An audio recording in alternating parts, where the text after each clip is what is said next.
סתם כי היו אזעקות וקצת ניתן לאנשים להגיע, אז אנחנו נתחיל ב-6:10, שזה עוד 10 דקות. 4 דקות, סורי.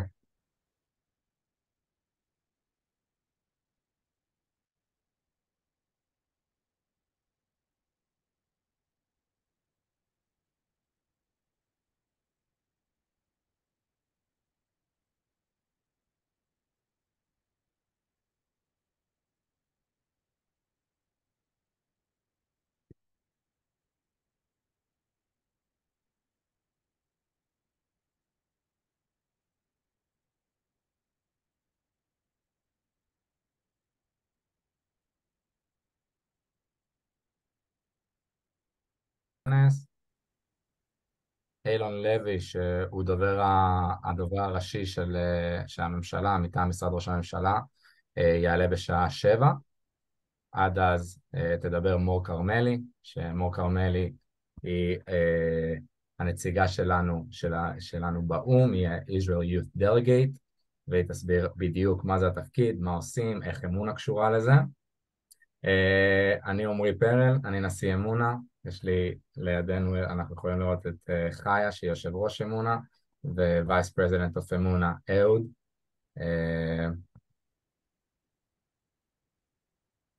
הכנס יהיה בעברית כמובן, יהיה לנו חלקים שכתבנו באנגלית, אבל רוב הכנס בעברית, למרות שמודל האו"ם תמיד באנגלית. בכל מקרה, כל הרעיון של הכנס הזה זה באמת להבין מה זה אמונה, מה זה מודל האו"ם, למה להצטרף למודל האו"ם, וכמובן לשאול אנשים שכבר בתפקיד, לשאול אותם על התפקיד שלהם, איך מתנהל היום יום, מה עושים, למה עושים, בין אם זה אילון לוי שמייצג את המדינה, בין אם זאת מור שמייצגת את המדינה, ולאמונה היה תפקיד שמה. אני דבר ראשון רוצה להגיד תודה רבה למור שעלתה. מור טסה עכשיו מניו יורק חזרה לארץ, אחרי שהיא עבדה קשה בניכר, אז היא עלתה מהשדה תעופה, ובאמת אני רוצה להגיד לך תודה רבה רבה, ואני אעביר לך את המיקרופון. שלום, ונעים מאוד גם לראות פרצופים מוכרים וגם להכיר את החדשים שכאן. קוראים לי מור, אני מראש אתנצל גם על הרעש וגם על הרקע והסביבה. אני בכניסה לגייט באתונה, אז אני ממש ככה בבין לבין בין הטיסות מניו יורק ולישראל. אני אספר קצת על עצמי, בוא נראה שאני מצליחה לשתף מסך עם היכולות הטכנולוגיות המאוד מאוד גדולות שלי. כולם רואים את מה שקורה פה? תעשו לי רגע סימן, אחלה, מעולה. יש, רואים. מצוין. אז על אף למרות שהמצגת באנגלית אני ככה אדבר בעברית, אם למישהו כמובן יש שאלות תוך כדי תרגישו גם בנוח לעצור אותי, וגם כמובן בסוף אם למישהו יש שאלה, ממש ממש בכיף ובאהבה.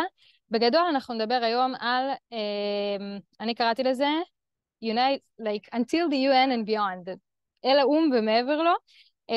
תכלס, אנחנו נדבר על האומות המאוחדות, מה זה האומות המאוחדות, איפה מדינת ישראל נמצאת ביחס לאומות המאוחדות, וכמובן שגם על המלחמה, ועל מה יחס האו"ם לישראל, וישראל לאו"ם לפני ובעקבות המלחמה. אבל רגע לפני זה, קצת מי אני. אז נעים מאוד, אני מור, אני בת 26, יש לי אמא ואבא, קוראים להם רן ולילך, אמא שלי היא מורה לספרות, ואבא שלי הוא מנהל חברה ממש לא מעניינת. אני אחות גדולה לתמר, רותם ועומר.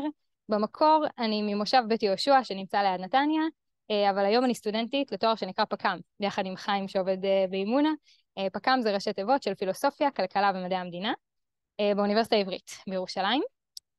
אני ממש עכשיו מסיימת תפקיד של חודשיים בתור Israel Youth Delegate, נציגת דור העתיד של ישראל באומות המאוחדות. אנחנו כבר נדבר על מה זה בכלל נציגי דור העתיד. I'm not the only one, יש נציגי דור עתיד להמון מדינות. אני נשלחתי מטעם מדינת ישראל, ובתפקיד הזה אוחזות בעצם 4 זרועות שמשמעותית ומאוד מאוד מרכזית מתוכן זאת אימונה. בין אם זה על תהליך המיון ובין אם זה על ליווי לאורך הדרך. אימונה לוקחת חלק אינטגרלי ומשמעותי, בעצם בלייצג את מדינת ישראל באו"ם, ובחוויה שלי אחרי החודשיים האלה אני יודעת להגיד כמה זה משמעותי גדול ולא מובן מאליו.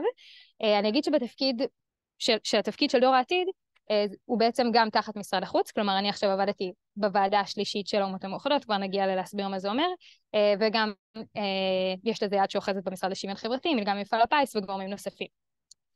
אז קצת על האומות המאוחדות.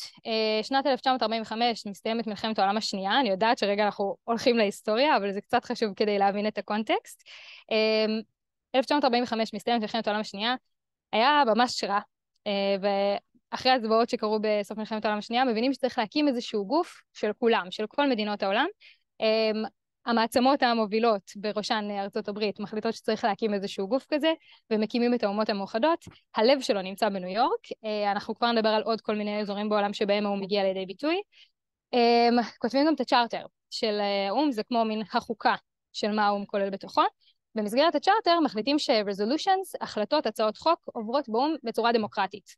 ואני בכוונה מתעכבת על זה, כי הפרדוקס פה הוא מעניין. בסוף מגיעות 196 מדינות מכל העולם, החלטות באו"ם מתקבלות בצורה דמוקרטית, אבל לא כל המדינות שבאות ונחשבות חלק ממדינות החברות, מה-entities, מה-parties, מה-member states באו"ם, הן בהכרח מדינות שעובדות בצורה דמוקרטית, והרבה פעמים השתי תפיסות העולם האלה מתנגשות ולא עובדות על אף ולמרות החוק הדמוקרטי שנמצא באו"ם, והכרעת הרוב. בארצות הברית בעצם יש את הליבה של האו"ם, שמורכב מה-General Assembly, ה-Security Council וה-ECOSOC, שזה ה-Economic and Social Council גם כן. מתחת ל-General Assembly יש 6 ועדות. במסגרת הצ'ארטר של האו"ם בשנת 45 החליטו להתעסק ב6 נושאים עיקריים שב-45 היו נראים הכי רלוונטיים. היום אפשר להתווכח עליהם, אבל בגדול הם מתעסקים בנשק, בפיתוח, בזכויות אדם, שזה היה תחום ההתמחות שלי בתקופה הזאת. בדקולוניזציה, יש גם ועדה שמתעסקת בתקציב האדמיניסטרציה, וועדה שמתעסקת בחוק. מה שכן, לאו"ם יש עוד כל מיני זרועות וגופים אחרים שהם מתעסקים בהם, לדוגמה, Human Rights Council שנמצא בג'נבה, ביחד עם בית הדין הגבוה לצדק בהאג, שאני מניחה שאנשים מכירים. יש גם את פורום האוכל העולמי, The World Food Forum, שנמצא ברומא, וכמובן בשביל להיות אינטרקונטיננטליים, החליטו גם להקים סניף של האו"ם בניירובי. מה שעוד חשוב לדעת על האו"ם, זה שהוא לא מורכב אך ורק מאיזשהו גוף מנהל מקיף ומדינות חברות, יש לו גם ארגוני או"ם משל עצמו. ביניהם כל מיני לוביסטים. בסוף עושים באו"ם פוליטיקה, מגיעים לוביסטים ומנסים לקדם את תפיסות העולם שלהם ואת ערכי היסוד שהם מאמינים בהם. אני אתן דוגמה למשהו שאותי תפס באופן אישי בחודשיים שהייתי שם. ארגון שנקרא MGCY, ארגון פרטי מנותק מהאו"ם, אבל מסתובב ברחבי האו"ם באופן חופשי ומנסה לייצר קשרים, משא ומתן, שיתופי פעולה כאלה ואחרים, כדי לנסות ולקדם את האג'נדות שלו. ובאופן כללי בשנים האחרונות, אם פעם זה היה בעיקר אחריות המדינה, היום יש הרבה מאוד משמעות ל-NGOs. אז המון ארגונים פרטיים, המון עמותות לוקחות חלק ממש אינטגרלי באו"ם, וזה באופן אישי ממש יפה לראות. כמובן שיש גם את ארגוני האו"ם של עצמם, UN Organizations, פורום The World Health Organization, ILO, שזה ה-International Labour Organization, UNICEF, אני מניחה ששמעתם, UNRWA, זה שם שהוא עכשיו מאוד מאוד חזק בהקשרי המלחמה. ועוד משהו ממש מעניין, זה שגם לאו"ם יש experts ו-COIs, Commissions of Inquiry, שבעצם עושים ועדות חקירה ומוציאים דוחות בנוגע להתנהלות של מדינות העולם. כל פעם שרואים את הטבלאות האלה, זה שישראל מוזכרת 15 פעמים בשנה ביחס לאיראן או סוריה או מדינות כאלה ואחרות, זה מה שהוועדות האלה עושות. תחת המנדט שלהם בעצם נמצאים אנשים שהם בדרך כלל מגיעים מהאקדמיה, והם אלה שאחראים על ועדות חקירה, שפשוט משקפות את מה שקורה בעולם. פוליטי, כאילו זה חד משמעית איזשהו שדה שבו לחלק מהמדינות מותר להיכנס, איראן לא מכניסה את האחראי לבד לזכויות אדם באיראן למדינה, ואפשר לשער למה. אני אגיד שמעבר לזה גם יש כל מיני מומחים שעובדים תחת הוועדות האלה, ובכוונה שמתי פה, אני לא יודעת אם אתם רואים את האחבר שלי, את אודליה פיטוסי, שהיא הנציגה לוועדה ל-CRPD, שזה לאנשים בעלי מוגבלויות, נציגה ישראלית כחברה בוועדות האלה, זה הישג מאוד משמעותי למדינה. בעיקר, ואת זה אנחנו רואים עכשיו בצורה הכי ברורה שיש, האו"ם תופס את מדינת ישראל כמדינה לא מאוד משתפת פעולה, והרבה פעמים מדינת ישראל גם עובדת ככה. אז זה שיש לנו נציגה בכזה גוף, זה דבר מאוד מאוד גדול ומשמעותי. זה לשם. אני בכוונה אבקש מכם to unmute yourself, ואני רוצה לשאול את היושבים בחדר אם אתם מכירים את זה, את הציור שמופיע כרגע על הלוח. ואם כן, אז שמישהו יגיד, כי אני לא רואה את כולם באותו זמן. אף אחד. כן, כן, אני יודעת, זה 17 מטרות של מודל האו"ם. מצוין. לא רק של מודל האו"ם, של האו"ם עצמו ממש. כן, נכון. מעולה. יש פה עוד מישהו שיודע, מכיר, שמע משהו? Nobody.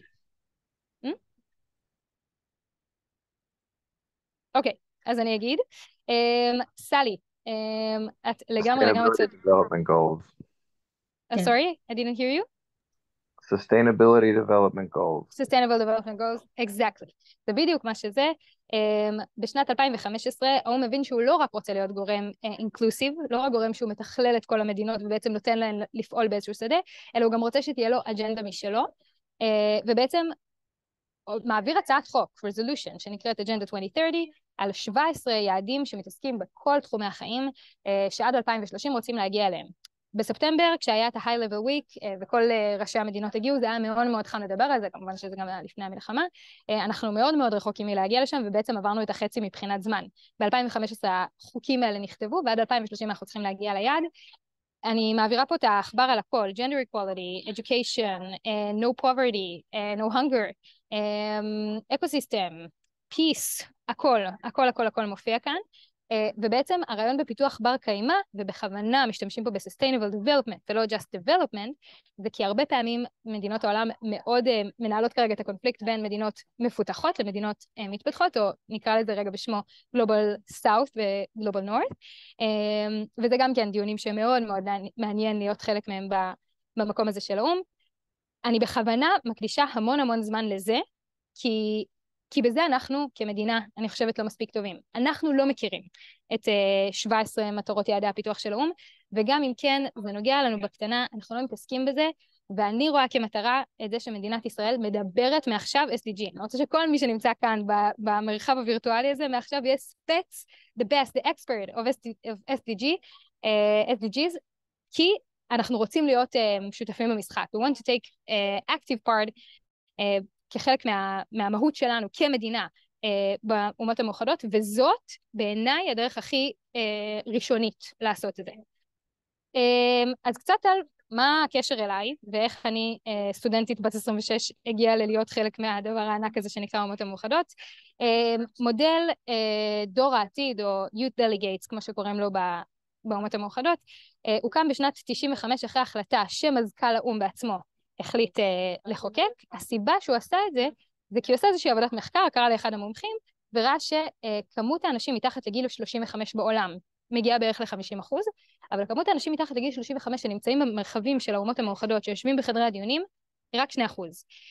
והוא הבין שצריך לשמוע יותר את קולות הצעירים, ושהוא רוצה שהמדינות, החברות, תבנה כמה שיותר ארגונים, גופים ונציגים צעירים, רוצים לשמוע את הקול שלהם בעצמם, ובגלל זה הוא בעצם החליט לפתוח את התקן הזה שנקרא נציגים צעירים. זה לרוב סטודנטים בני 18, 19, 20, 21, שכל מדינה מחליטה על דעת עצמה אם לשלוח או לא. בשנה הראשונה היו בערך 4 נציגים צעירים ממדינות כמו גרמניה, ממדינות יותר אירופאיות. השנה היינו 63 נציגים צעירים מ-37 מדינות. אני אגיד שרוב הנציגים הצעירים מגיעים ממדינות אירופאיות. היינו קבוצה של 5 מדינות שהן לא מדינות אירופה בהגדרה. מקסיקו, אוסטרליה, תאילנד, איחוד האמירויות וישראל. זה 5 המדינות. מה אנחנו עושים בתור נציגים צעירים? אז בין אם זה אירועי צעד, כמו שאפשר לראות כאן, זה, אני לא יודעת אם אתם מכירים אותו, קוראים לו דייוויס פרנסיס, והוא נשיא העצרת הכללית, ה-PGA, ישבנו ודיברנו גם איתו, זה היה ממש כמה ימים אחרי המלחמה, אחרי שהמלחמה פרצה, מביאים התבטאויות ומדברים באום, שזה דבר גדול ומשמעותי. כאן נמצא הצ'ר של הוועדה השלישית, הוא אוסטרי, ובגלל זה אנחנו יושבים פה במשלחת האוסטרית, ואנחנו גם עושים כיף, וזה גם כן חשוב לדעת. עבורי זאת הייתה הזדמנות להכיר את צעירי העולם, לשמוע מה הם מתעסקים בו ועל מה הם מדברים, ווואלה, מסתבר שמדינות העולם בוחרות נציגים שממש מבינים מה קורה באום, ובאו לעשות פוליטיקה, ומעבר לזה שהם הגיעו סופר מצוידים ומוכנים, הם שורקים את ה-SDGs, הם מדברים את האום בצורה הכי בהירה והכי פרקטית של הגוף הזה, ואותי זה מאוד מאוד הפתיע, כי מעבר לזה שאני באתי עם מעט מאוד ידע מלפני, עם ההכנות שאימון נעשו, עם ההכנות שמודל האום יודעים לעשות, אני הרגשתי שאני לא חייתי את זה עד שלא נחשפתי לגוף הזה, וזה מאוד מאוד מאוד מאוד חשוב, הערוץ תקשורת הדו-כיווני הזה. כלומר, לא רק שאנחנו נדע להגיע לאום ולדבר את היעדי פיתוח האלה, אלא גם שהם ידעו לדבר אותנו, ושאנחנו נשאל את עצמנו במה אנחנו מתקדמים, איפה אנחנו עוד רוצים לקדם. גיליתי שנציגים צעירים אחרים בעולם עושים את זה מדהים, ושאנחנו לא מספיק חזקים בזה. כמה מילים על המשלחת הישראלית, ואיפה היא מגיעה לידי ביטוי באום. אז החלטה 181, תוכנית החלוקה, כמו שאנחנו מכירים אותה, גורמת לזה שבעצם בצורה חוקית מדינת ישראל קמה, 47 תוכנית החלוקה, 48 קמה המדינה, 49 מדינת ישראל הופכת להיות מדינה חברה באומות המאוחדות. אני אגיד שזה לא מאוד מאוד, שזה אפילו נחשב מאוד מאוד טוב ביחס לכמות הזמן שהמדינה קיימת.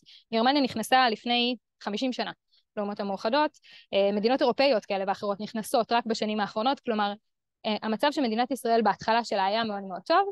החלטה 242 זאת החלטה שקורית אחרי מלחמת ששת הימים, ובעצם קצת משנה את התמונה בנוגע ליחס האום למדינת ישראל, כי משם הרזולושן הקודמת, תוכנית 181, תוכנית החלוקה, כבר לא כל כך מתקיימת, ושם היחסים בין ישראל לבין האום הולכים ונעשים מורכבים יותר ויותר. אם הייתם שואלים אותי לפני 7 באוקטובר כמה זה ניכר בחוויה של האום, הייתי אומרת שזה קיים, אבל זה לא מאוד מאוד משמעותי, עובר פה תינוק, סליחה על הרעש, אבל מה-7 באוקטובר הדברים האלה מאוד מאוד בחוץ. ובעצם הכעס והזעם שיש כלפי המלחמה, או באופן כללי על המצב בישראל בשנים האחרונות, מאוד בחוץ. אני אדבר על זה גם כן בסוף. קצת על העבודה והעשייה שלי בשלבים שלפני ובשלבים שאחרי היום הקשה הזה של 7 באוקטובר. אני בעצם באתי להראות את מה שמדינת ישראל יודעת לעשות הכי טוב, שזה להיות יצירתיים ולהיות חדשניים, ולהתעסק בעיקר, ולבוא עם חיוך, ולהיות חכמים, ולהראות בחום ובאהבה ובענווה, שיש לנו ארץ מדהימה. וזה באמת היה ככה בשבוע הראשון שלי, אני הגעתי ב1 באוקטובר, והייתי בהיי מטורף, וכל מה שעשיתי היה להיות גאה במאיפה שאני באה ומה אני עושה. דיברו קצת, זרקו לי בקטנה כל מיני מדינות על עניין הסכסוך, על דברים כאלה ואחרים, אבל זה היה כל כך לא משמעותי ביחס לכל החוויה שהייתה שם, שזה לא כל כך הורגש. ובעצם מה-7 באוקטובר היוצרות ממש ממש התהפכו, וגם המהות שלנו, בתור משלחת, כבר לא הפכה להיות להראות תמיד את מה שמדינת ישראל יודעת לעשות. בשבוע הראשון התבטאנו על זכויות ילדים באזורים תיירותיים, ודיברנו על לוחמים ללא גבולות, או כל מיני ארגוני חברה אזרחית כאלה ואחרים. זה הפסיק מאוד מאוד בבירור החל מה-7 באוקטובר, ומה שהתעסקנו בו מהשלב הזה היה את הלגיטימציה של ישראל לפעול, את הלגיטימציה של ישראל להחזיר את החטופים שלה הביתה. מדברים על זכויות אדם, בוועדה השלישית מתעסקים בזכויות אדם, איפה הזכויות של הילדים שלנו, איפה הזכויות של אנשים עם מוגבלויות, זה כל מה שעשינו. אמרתי שאני אתן רגע דוגמה קצת מההתבטאות שאני נתתי בנושא. רגע, אני שנייה אחת מפסיקה את השיתוף רק כדי שהשיתוף יהיה משמעותי יותר, ושתוכלו לשמוע גם את זה יותר טוב. share sound, optimize for video, סליחה על הטכנולוגיה. אוקיי. The floor to the first speaker on the list, and that is Israel. You have the floor.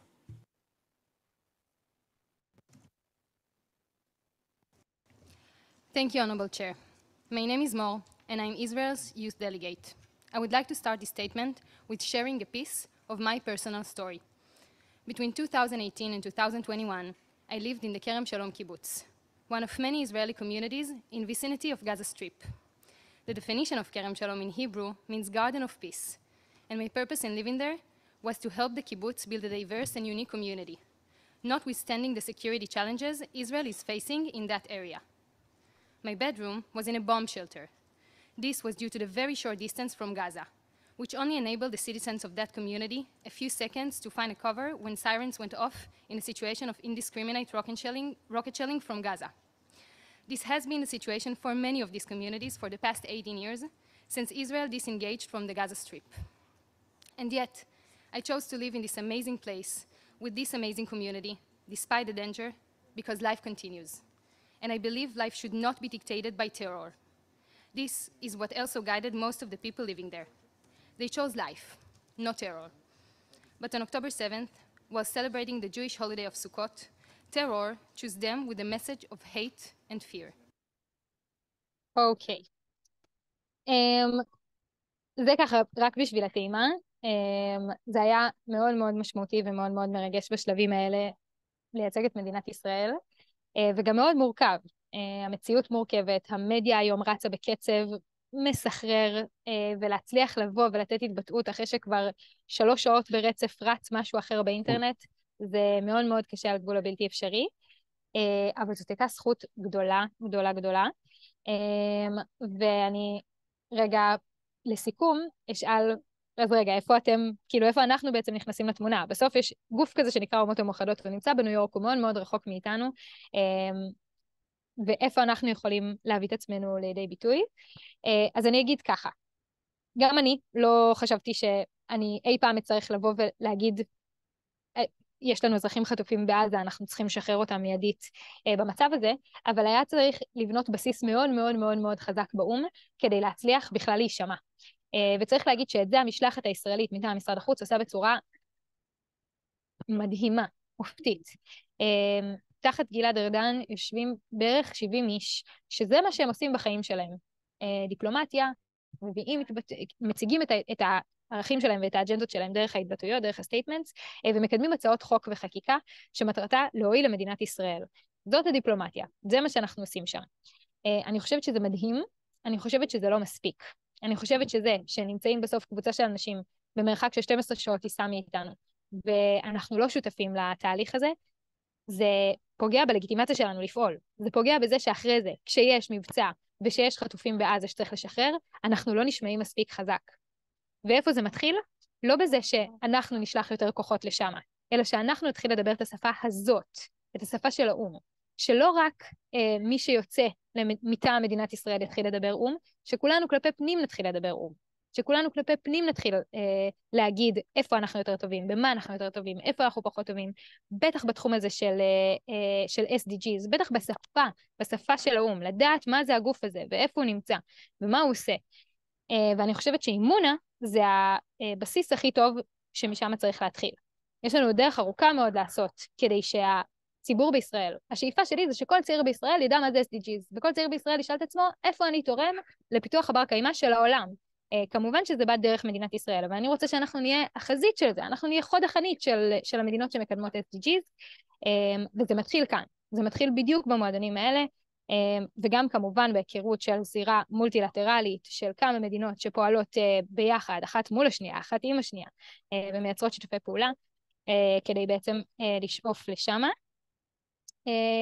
ואני אגיד יותר מזה, אני קיבלתי המון המון המון המון מזל, וטסתי לייצג את ישראל באומות המאוחדות, אבל כולם יכולים. זה תפקיד שנפתח אחת לשנה, חיים יוכל עוד מעט לתת הסבר או כל אחד מאימונה, זה משהו שאימונה מקדמים, אז אני ממליצה לכולם בחום, כשהמיונים כמובן ייפתחו, אבל יש כל כך הרבה דרכים גם להיות חלק שלאו דווקא דרך התפקיד הספציפי הזה באומות המאוחדות.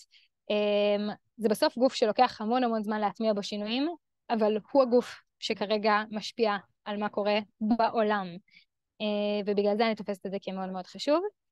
זהו, אם למישהו יש שאלות, משהו שהוא רוצה לשאול, להתעניין, לדעת. רציתי רק לדעת, איפה אפשר לראות את המשך הרעיון שדיברת? אני אשלח אותו אתה יכול באינסטגרם של NU Youth Delegate, זה אנחנו, אתה יכול לחפש שם, אני אדאג שזה יהיה שם. תודה רבה. בכיף. וגם תשלחי לי, אני אוכל להכניס לכולם באימיילים. יש גם שאלה? אוי.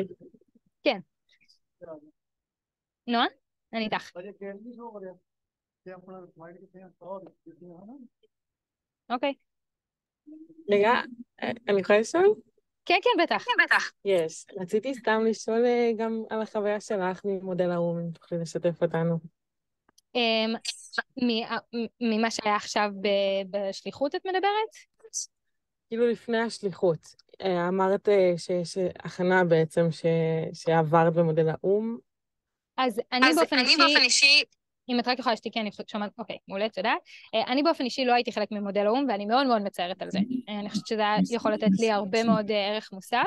אני כן עברתי הכשרה באימונה, לאיך בתור אחת שבאה בלי רקע, לאיך להגיע בכלל לעולם הזה. וברור שיש, גם אמרתי את זה מקודם, נציגים צעירים אחרים שהגיעו עם הרקע, שהגיעו עם הידע, שהגיעו עם בסיס גם ערכי חזק מאחורה, שמבין על מה מדובר, בעיניי הצליחו לקדם את האג'נדות שלהם בצורה הרבה יותר חלקה, והרבה יותר חזקה אחרי זה. תודה. האמת שאני רציתי לשאול שאלה, אם אפשר. ברור. בעצם אמרת שמה-7 לאוקטובר המצב השתנה. התחלתם בעצם לדבר הרבה סביב עיסוק ישראל והסוגיה, משהו שהיה הרבה פחות בפרונט לפני זה. רציתי לשאול אם היה את אותו מצב ככה ברוסיה-אוקראינה גם, אם את יודעת במקרה, אם היה בכלל שיחות על זה בזמן שאת כנציגה שלנו שם. יפה.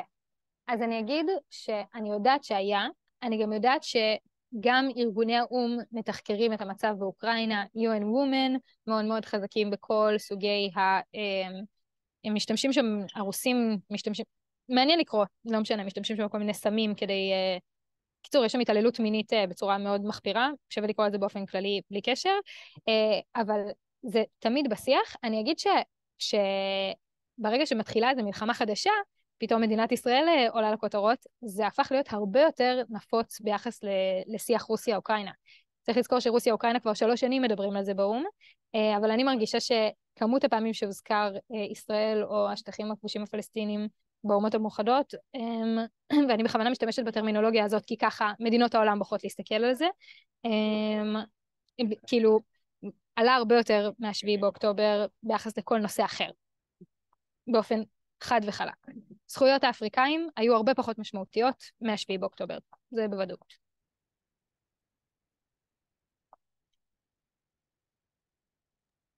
אני אשאל עוד שאלה אם אפשר, סליחה. בטח. מה בעצם ההשפעה שלך כ-Youth Delegate אל מול המשלחת עצמה? זאת אומרת, אמרת באמת שארדן מגיע עם 70 אנשים מאחוריו וכמויות של בעצם כביכול כוח דיפלומטי. מעניין אותי באמת מה Israel Youth Delegate, מה כוחו. אז אני חושבת שזה משתנה ממדינה למדינה. Each delegate decides its own כזה. מדינת ישראל והוועדה השלישית לי נתנו להיות ממש עובדת מן המניין בוועדה. כלומר, הייתי שותפה ב-resolutions, הייתי שותפה ב-statements, הייתי שותפה מלאה בכל מה שקשור בעבודת הוועדה השלישית.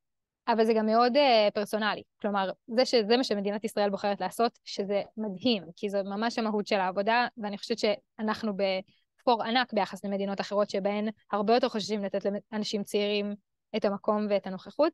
מדינת ישראל, הנציג הצעיר שם, כאילו יש את החלטת צעירים, שזאת ההחלטה שבעצם מדברת עלינו, ואני הייתי היחידה מבין הנציגים הצעירים, שהייתה גם מבחינת פרק הזמן וגם מבחינת הנוכחות וההשתתפות, בתוך התהליך באופן מלא.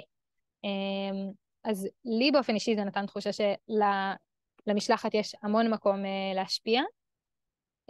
זהו, בהקשר הזה. אפשר גם שאלה אחת?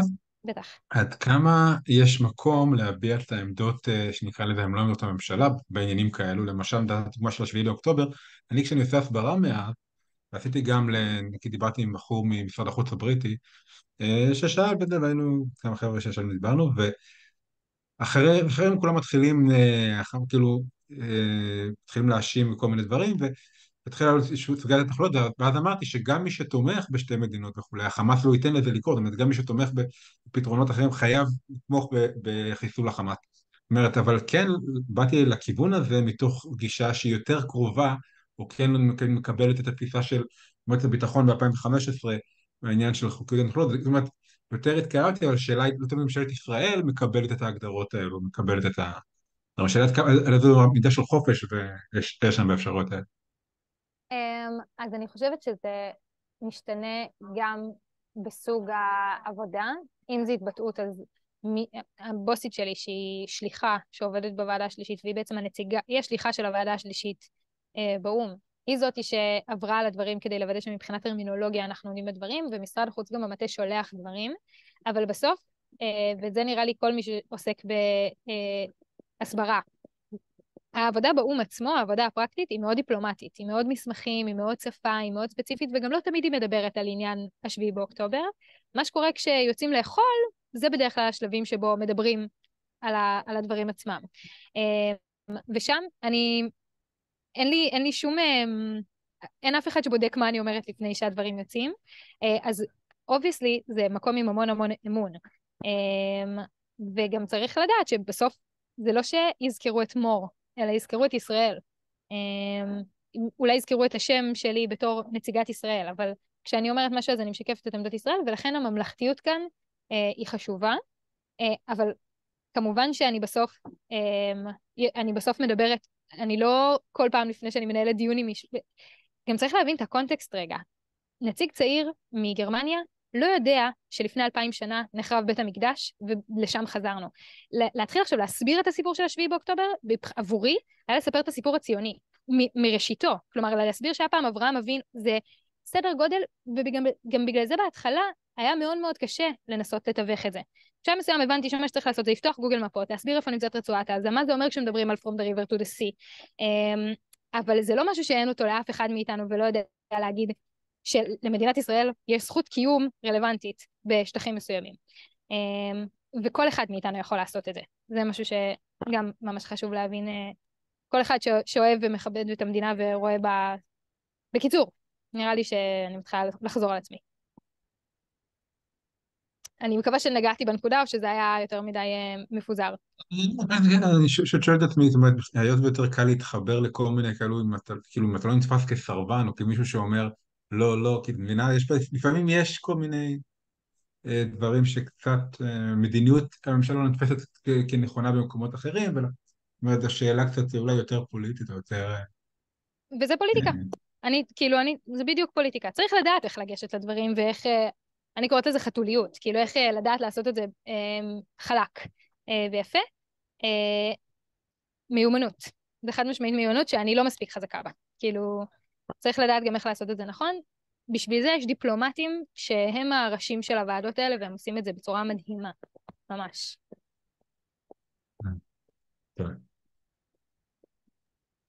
יכול להציף משהו?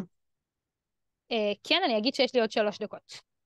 לא, זה יהיה מהיר, פשוט אני היו"ר של המועדון של אוניברסיטה הפתוחה, ורציתי מהחוויה שלי ממשהו שיצא לי להכיר.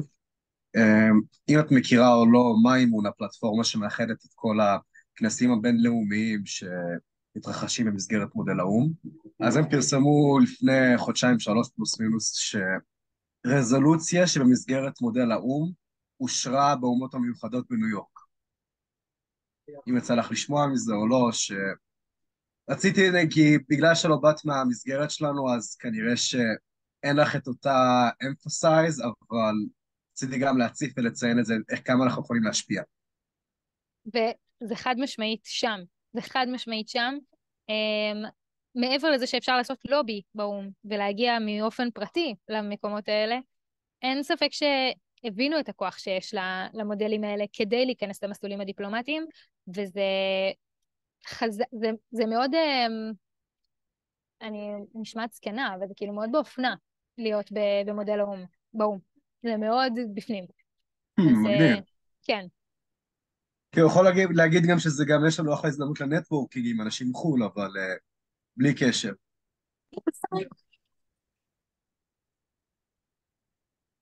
אז נראה לי שאם כאן אני רק אגיד עוד פעם תודה רבה על ההזדמנות לדבר.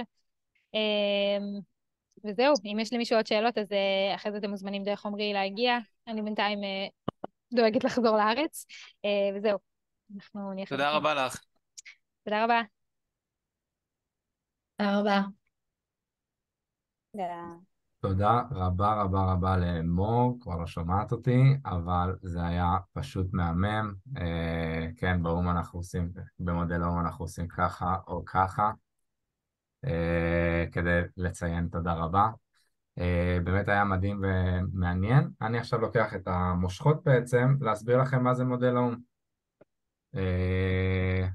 מי שיכול לפתוח מצלמה מגניב, מי שלא זה בסדר גמור.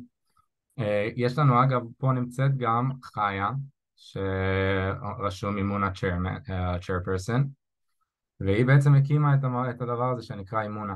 Israel Mal-UN Association, מי שלא מבין מה זה אימונה. אז אם את רוצה להגיד כמה מילים לפני המצגת המהממת שהכנתי, הבמה שלך. טוב, תודה רבה. קודם כל, זה ממש זכות להיות פה. אמור אומרת שהיא זקנה, אני בכלל זקנה, חגגתי 35 לפני יומיים, ועברו כמעט 13 שנה מאז היותי בכיסא שלכם, אבל פשוט מרגש לראות את כל העבודה שאמונה ממשיכה לעשות. לפני 13 שנים לא חלמתי שאני אחזור להיות מעורבת כמו שאני עכשיו, אבל זה באמת זכות לראות את האנרגיה והמוטיבציה של כל אחד ואחד מכם. ואני כן רק אגיד שתי דברים מאוד קצרים.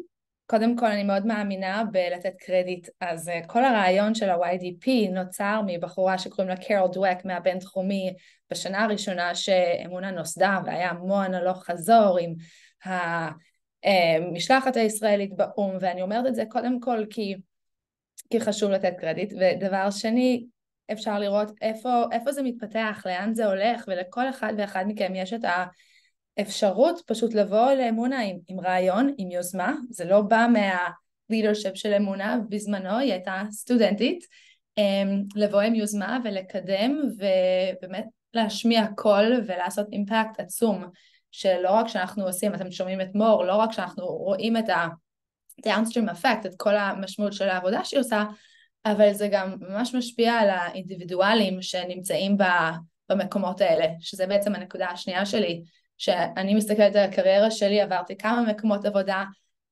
מאז, ומודל אום זה משהו שמשפיע והולך איתי לכל רעיון עבודה, לכל פעילות שאני עושה, בכל ארץ שאני גרה בה, באמת בכל שלב, ולא משנה כמה אני עושה ביום יום בעבודה שלי, הכלים שצברתי באמונה, המערכות יחסים שהקמתי באמונה, זה דברים שלא עוזבים, זה כלים שלא עוזבים, זה אנרגיה שלא עוזבת, ופשוט שוב, יש פה מסכים שאני רואה, יש פה כאילו אנשים בלי מצלמה, ואני כן פשוט רוצה להגיד שכל מי שנמצא בזה, אני מקווה שאתם שואפים ולוקחים מזה את המרב, ויש לכם לידרשיפ פה מדהימים.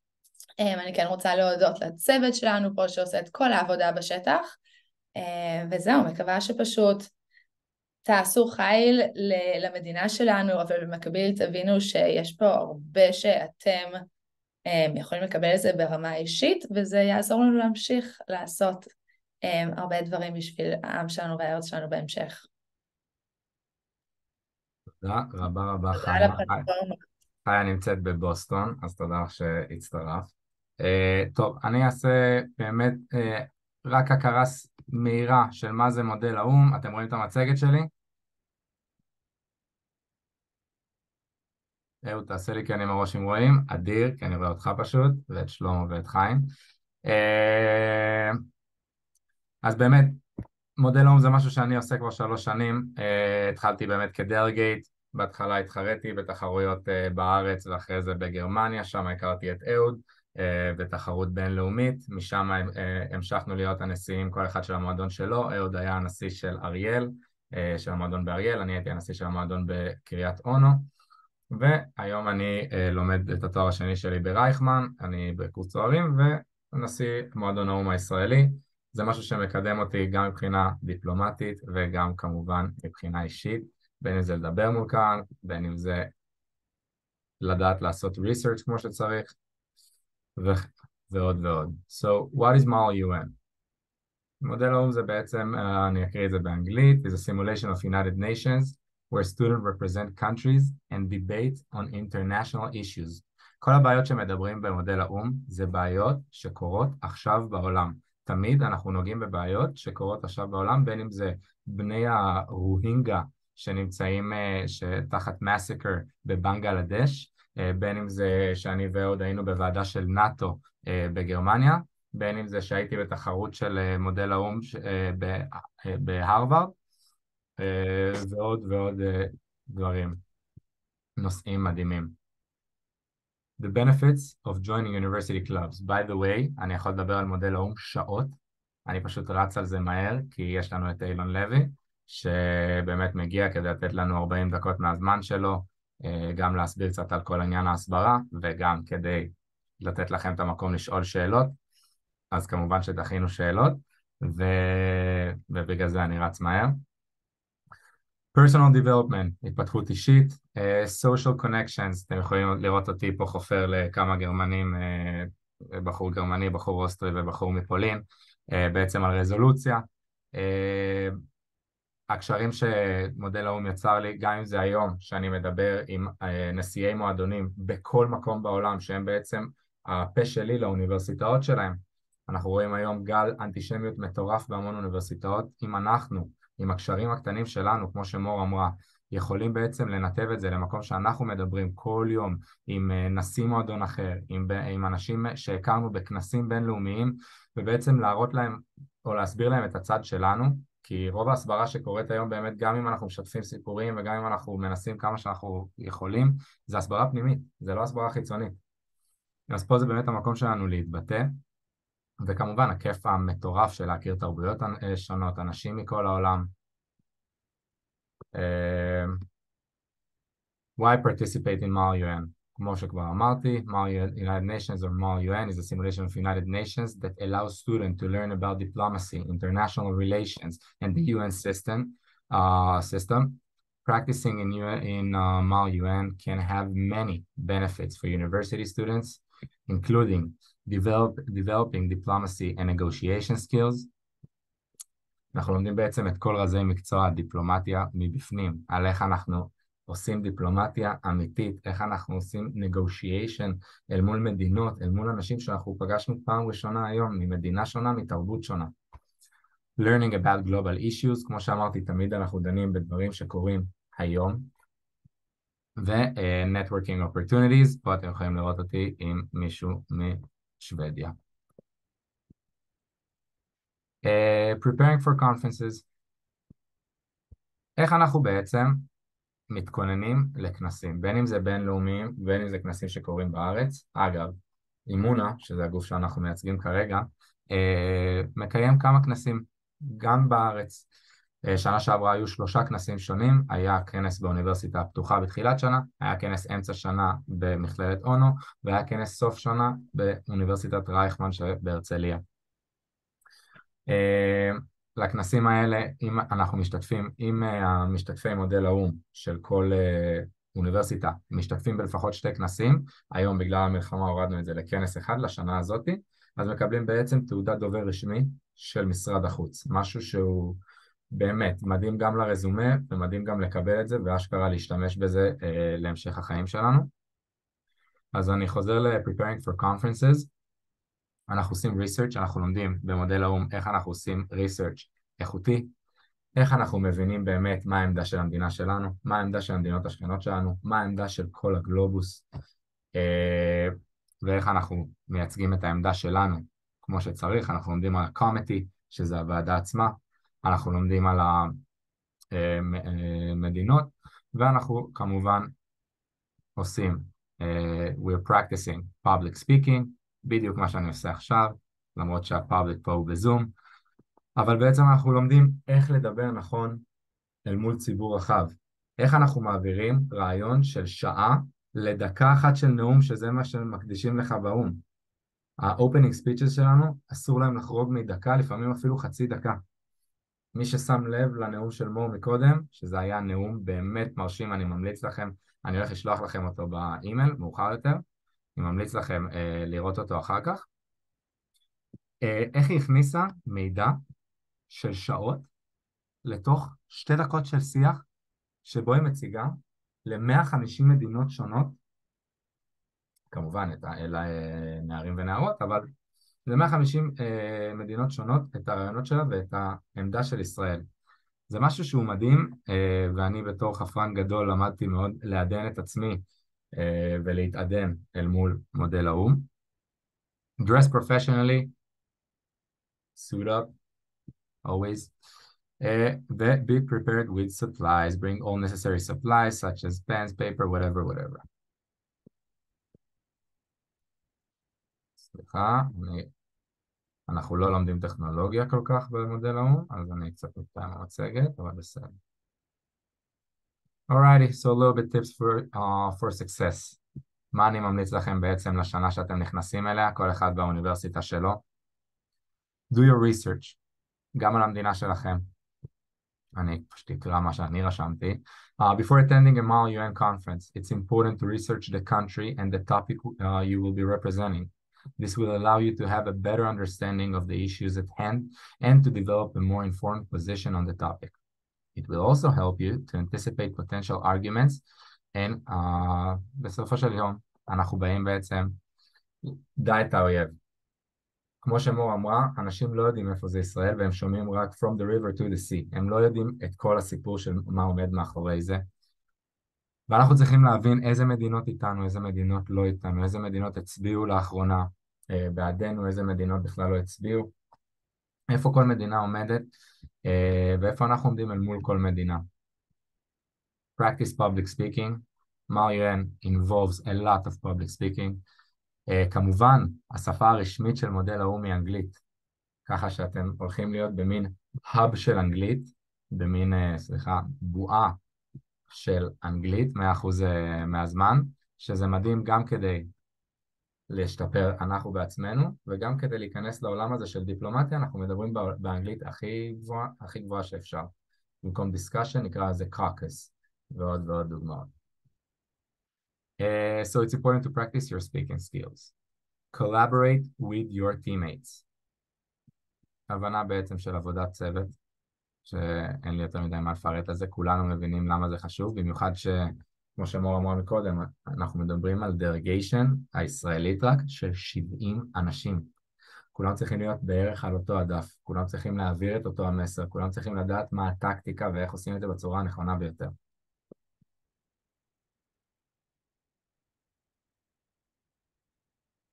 Alrighty, so what is MAL UN? Simulation of the United Nations. אנחנו אשכרה עושים את מה שעושים באו"ם, פשוט בתוך קבוצות קטנות. פה אתם יכולים לראות, זה אפילו הנשיא של מודל האו"ם אונו, אתם יכולים לראות דיון שהתפתח במכללת אונו באחת מהוועדות, אני פשוט לא זוכר איזה זאת עכשיו. למה להצטרף למודל האו"ם בעצם? אז כמו שכבר אמרתי, develop public speaking and negotiation skills, gain knowledge in international relations and diplomacy, build a network of like-minded individuals and potential employers.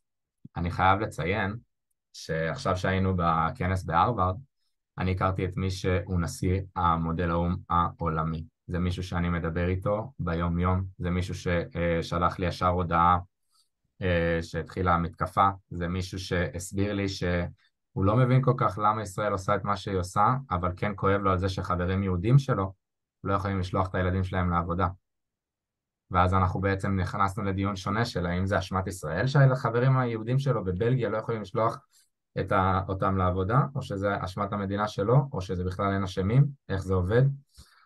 וזה דיונים שלמים ומרתקים שנכנסתי עם המון נשיאים מסביב לעולם. כמו למשל גם של נשיא מועדון האו"ם של הרווארד, של ווסטרן, של כמה אוניברסיטאות גדולות בעולם. Build a network of like-minded individuals and potential employers, קראתי את זה, סליחה, מה שמסתיר לי את זה. Participate in national and international conferences. עוד יכול לספר כי הוא מלך ה-conferences וגם שימי, איפה ששימי לא נמצא, גם היה כבר במספר conferences around the world. אין חוויה גדולה מזאתי, אני הייתי ב3 כנסים בינלאומיים, זה כל פעם מרגש מחדש, זה מלמד, זה נותן זוויות שונות, וזה כיף. מה גם שיש איזה מין איחוד נחמד כזה בקבוצות בארץ, פה למשל זה היה הדלגיישן שלי, שאתם יכולים לראות 3 ערבים, יהודים, אנשים יהודים, ערבים, כולנו ביחד, עושים את מודל האו"ם, נהנים, זה משהו שאני נחשפתי אליו פעם ראשונה במודל האו"ם, והיה לי כיף אדיר. ונראה לי סיימתי את המצגת שלי. So I'll do stop sharing. Lovely. לפני שאנחנו נעבור לדובר הבא שלנו, שאמור להתחיל ממש עוד כמה דקות.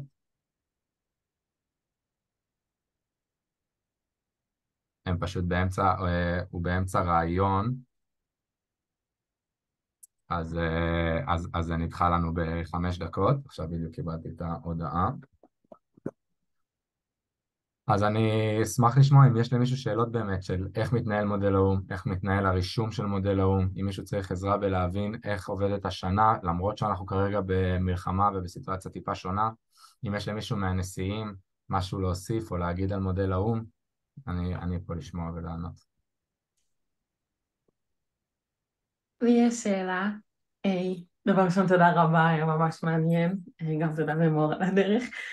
רציתי לשאול קצת מידע על תהליך המיון, כמה אנשים מתקבלים בשנה, איך זה עובד, מה הקריטריונים שצריך.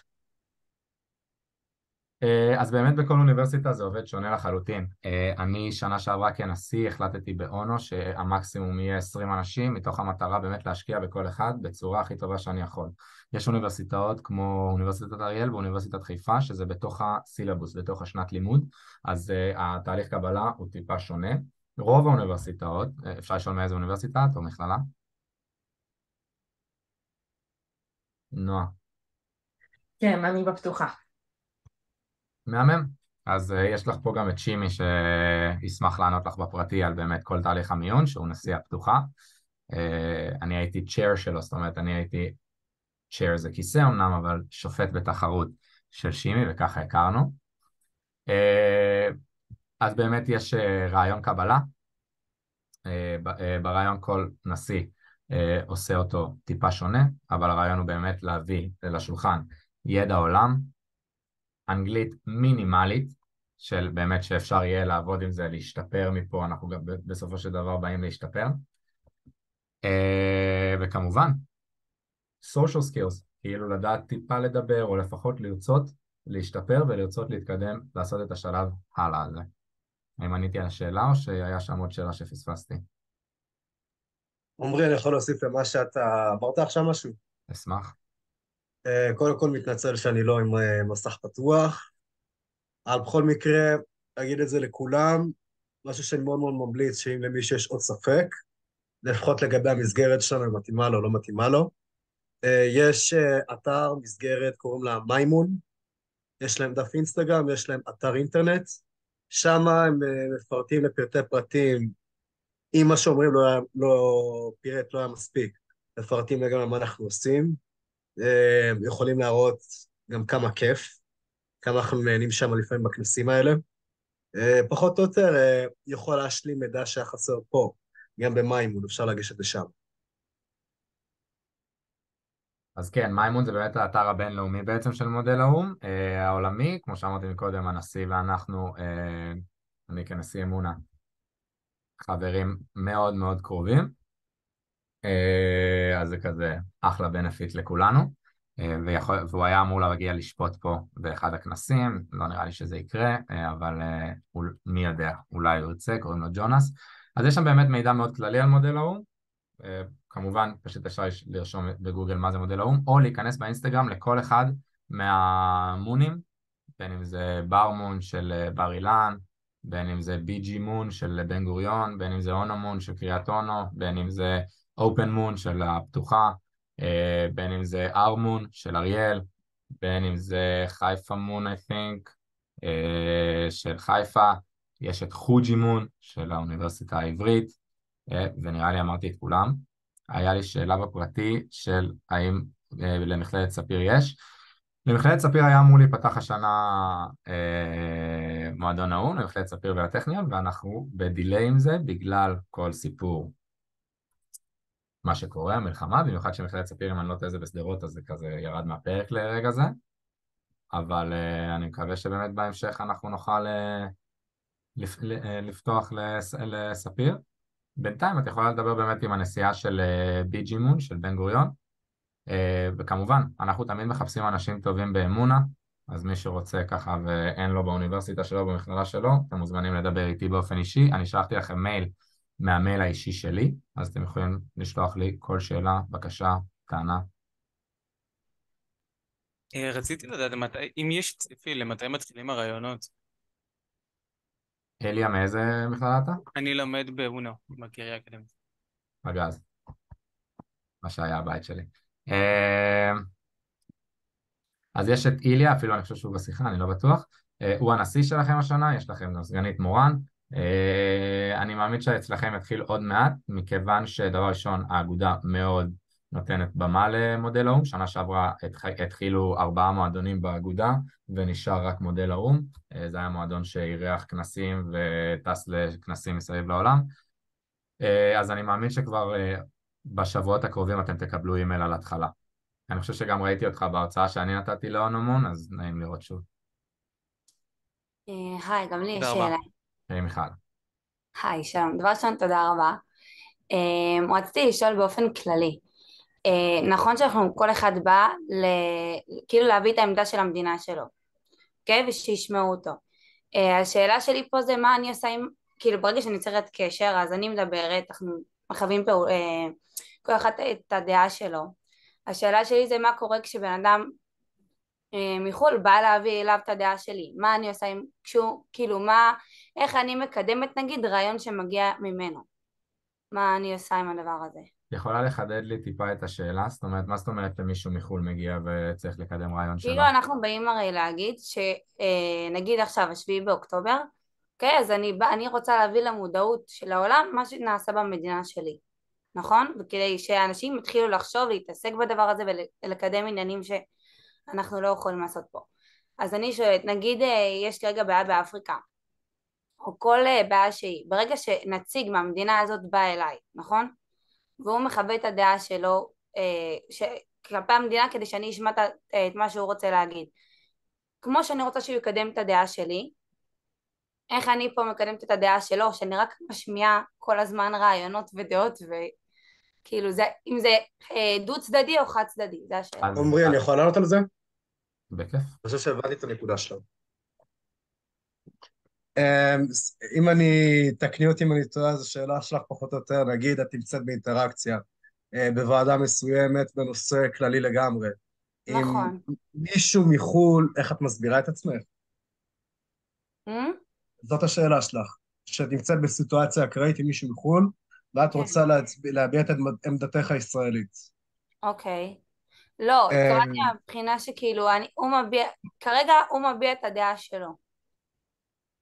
תשמעי, במסגרת עצמה, לפחות בצורה הרשמית, בוועדות, דנים בנושאים של הוועדות בלבד, כאילו. אבל במסגרת הלא רשמית, זה משהו שיכולות וסקילים של יכולה לצבור במהלך החוויה שלך במודל האו"ם, וליישם את זה בדיבייטים מולו, להגיד לו, אוקיי, X, Y, Z, למה את צודקת, למה הוא טועה, כי אתה יודע מה אני מתכוון?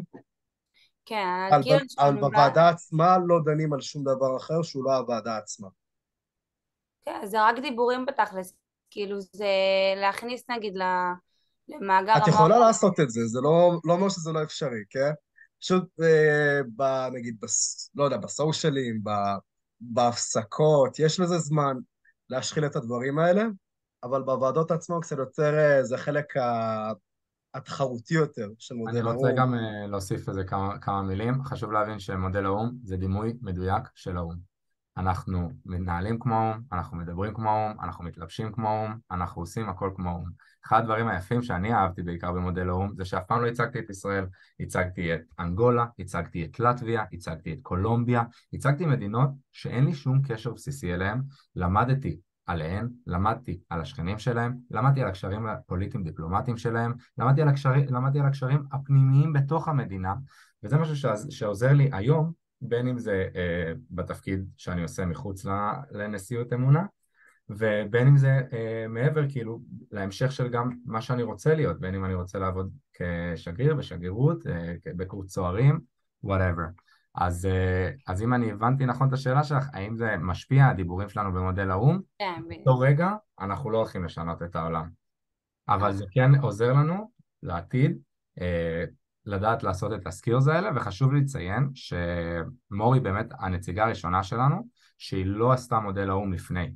כל הנציגים לפני מור שהיו ב-Youth Delegates עשו מודל האו"ם. מודל האו"ם זה ספורט שלא הרבה שנים בארץ. קורא איזה ספורט במרכאות כמובן, כמו שחמט. זה ספורט שלא הרבה שנים נמצא בארץ. זה משהו שהתפתח ולאט לאט נבנות יותר ויותר קבוצות בתוך מועדונים, אנחנו רואים את הגודל של זה שבכנסים האחרונים אנחנו כבר הגענו לכנסים של 180 אנשים, 200 אנשים, שזה מדהים, 200 אנשים, כולם צעירים, סטודנטים, לבושים יפה, מגיעים להתחרות. לרוב אני מנצח את כולם, אבל היום אני כבר לא מתחרה. סתם צוחק. וזהו, עניתי בערך על השאלה? ענינו? כן, כן, מצוין, תודה. אוקיי, תודה. מאיזה מכללה את אגב? אני מהפתוחה. מהמם, יש לך אחלה נשיא, והוא ענה לך אפילו על השאלה בעצמו. טוב, עכשיו אילון לוי אמור לעלות, פשוט אני ראיתי אותו עולה, והוא גם שלח לי הודעה שהוא עולה. אז אנחנו ניתן לו את הבמה. למי שיש עוד שאלה שנייה לפני שאני נותן לו את הבמה?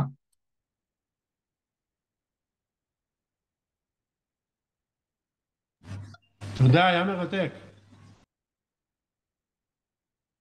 לא יודע מי אמר את זה, אבל תודה לך שהצטרפת.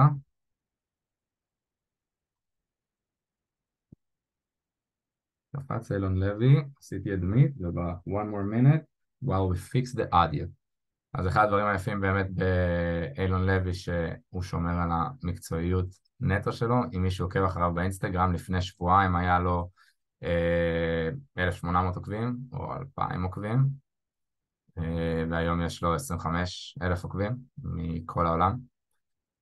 אילון לוי תמיד יעלה עם עניבה כחולה מתוך המקום של ייצוג ישראל וחליפה בצבעים, אני מאמין שגם עכשיו אנחנו נראה אותו באותו סגנון, ותמיד האודיו שלו מושלם, זאת אומרת תמיד אנחנו נשמע אותו בצורה הכי טובה שיש, המקצועיות שלו היא מקצועיות ב100%, ואנגלית, אני לא יודע אם שמעתם את אילון לוי מדבר, אבל אנגלית אוקספורד, שזה מאוד תמיד מרשים וכיף לשמוע.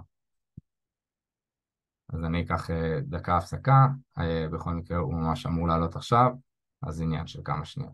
אם למי שיש שאלה בינתיים, או כל דבר אחר להגיד, במה שלכם.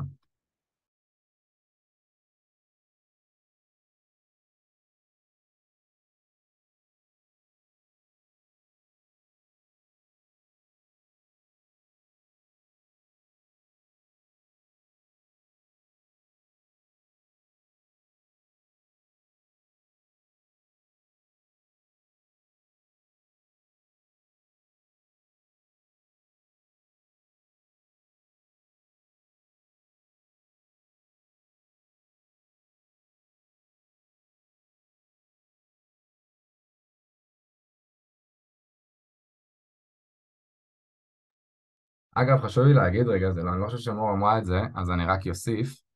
התפקיד של Youth Delegate זה תפקיד שמתמיינים אליו דרך אימונה, דרכנו. אז באמת... Oh, this is in Hebrew? Okay. Yeah, but you can do it in English, Elon. Okay, I'm off mic. Thank you for telling me. I'm just doing it right now in Hebrew, but you הכל can... טוב. Whatever you prefer. בשמחה. So where are you? They'll put you as a co-host that you can share whatever you want to share. Awesome. So, תפקיד של Youth Delegate זה משהו שמתמיינים דרך אימונה, אנחנו מתחילים את ההתמיינות עוד כמה חודשים, לרוב אנחנו נותנים עדיפות לאנשים מתוך מועדוני האום, אז keep it in mind. בכל מקרה, לא צריך להכיר לכם את הדובר הבא, כבר דיברנו מספיק, בהצלחה אילון. שלום.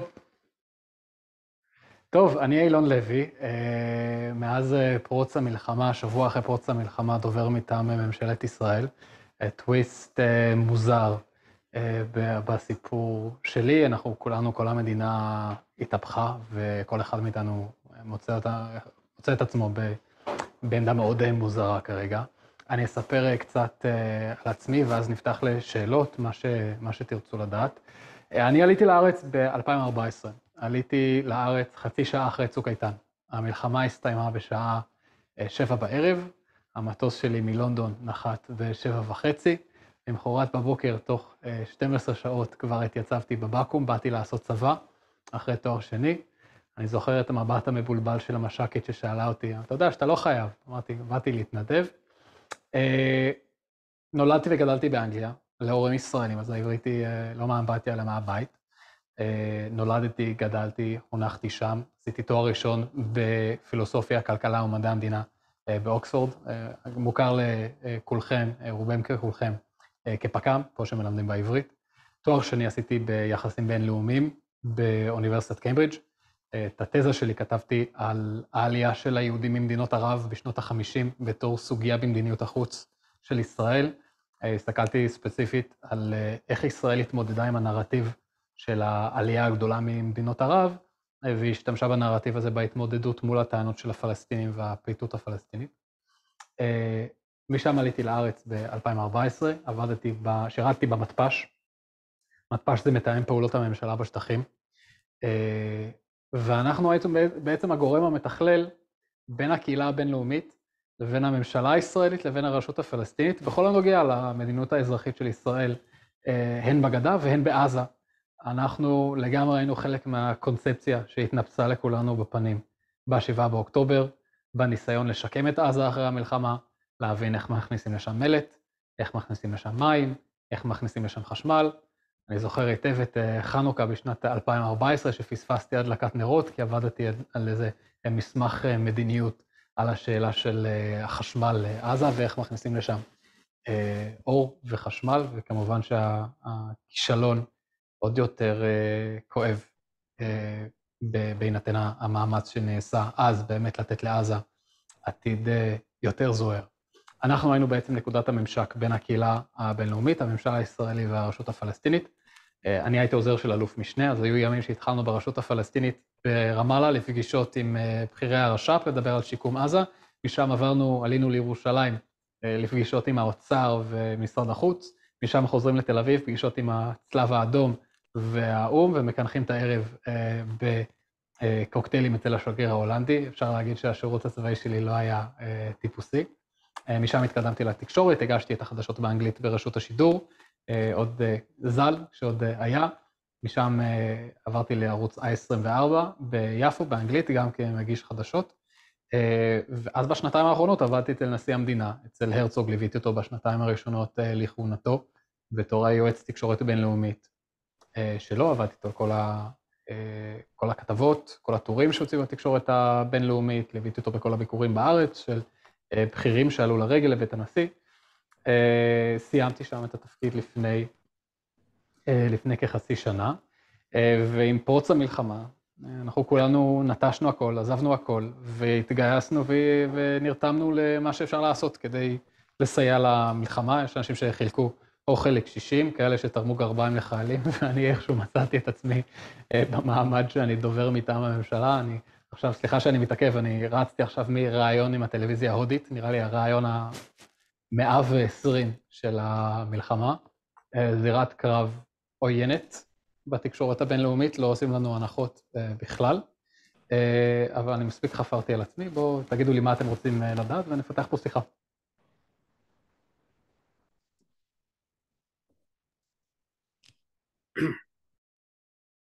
אם לאף אחד אין שאלה להתחיל, דבר ראשון אני רוצה להגיד לך באמת, תודה רבה שהגעת אלינו. אני אישית שאני עוקב אחריך כבר הרבה זמן, רואה את כל הריצות המטורפות שאתה עושה בין חדשות, בין כמויות של ערוצי חדשות בינלאומיים, אז באמת תודה רבה שהצלחת להקדיש לנו את הכמה דקות.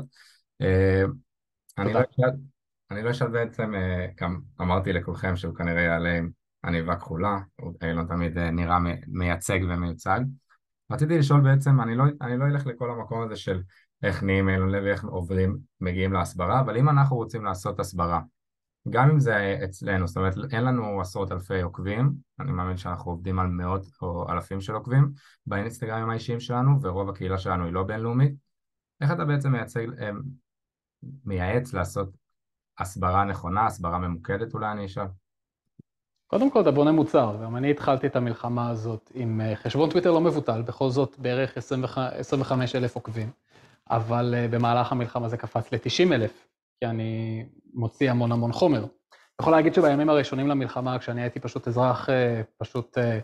אזרח פרטי, אחד הדברים שאני התחלתי לעשות, ואנחנו פתחנו חמ"ל לפני שאיכשהו ניגרתי לתוך משרד ראש הממשלה, לקחת סרטונים של הקורבנות, של השורדים, של המשפחות, מהתקשורת הישראלית, להלביש על זה כתוביות באנגלית, והופ, לטוויטר.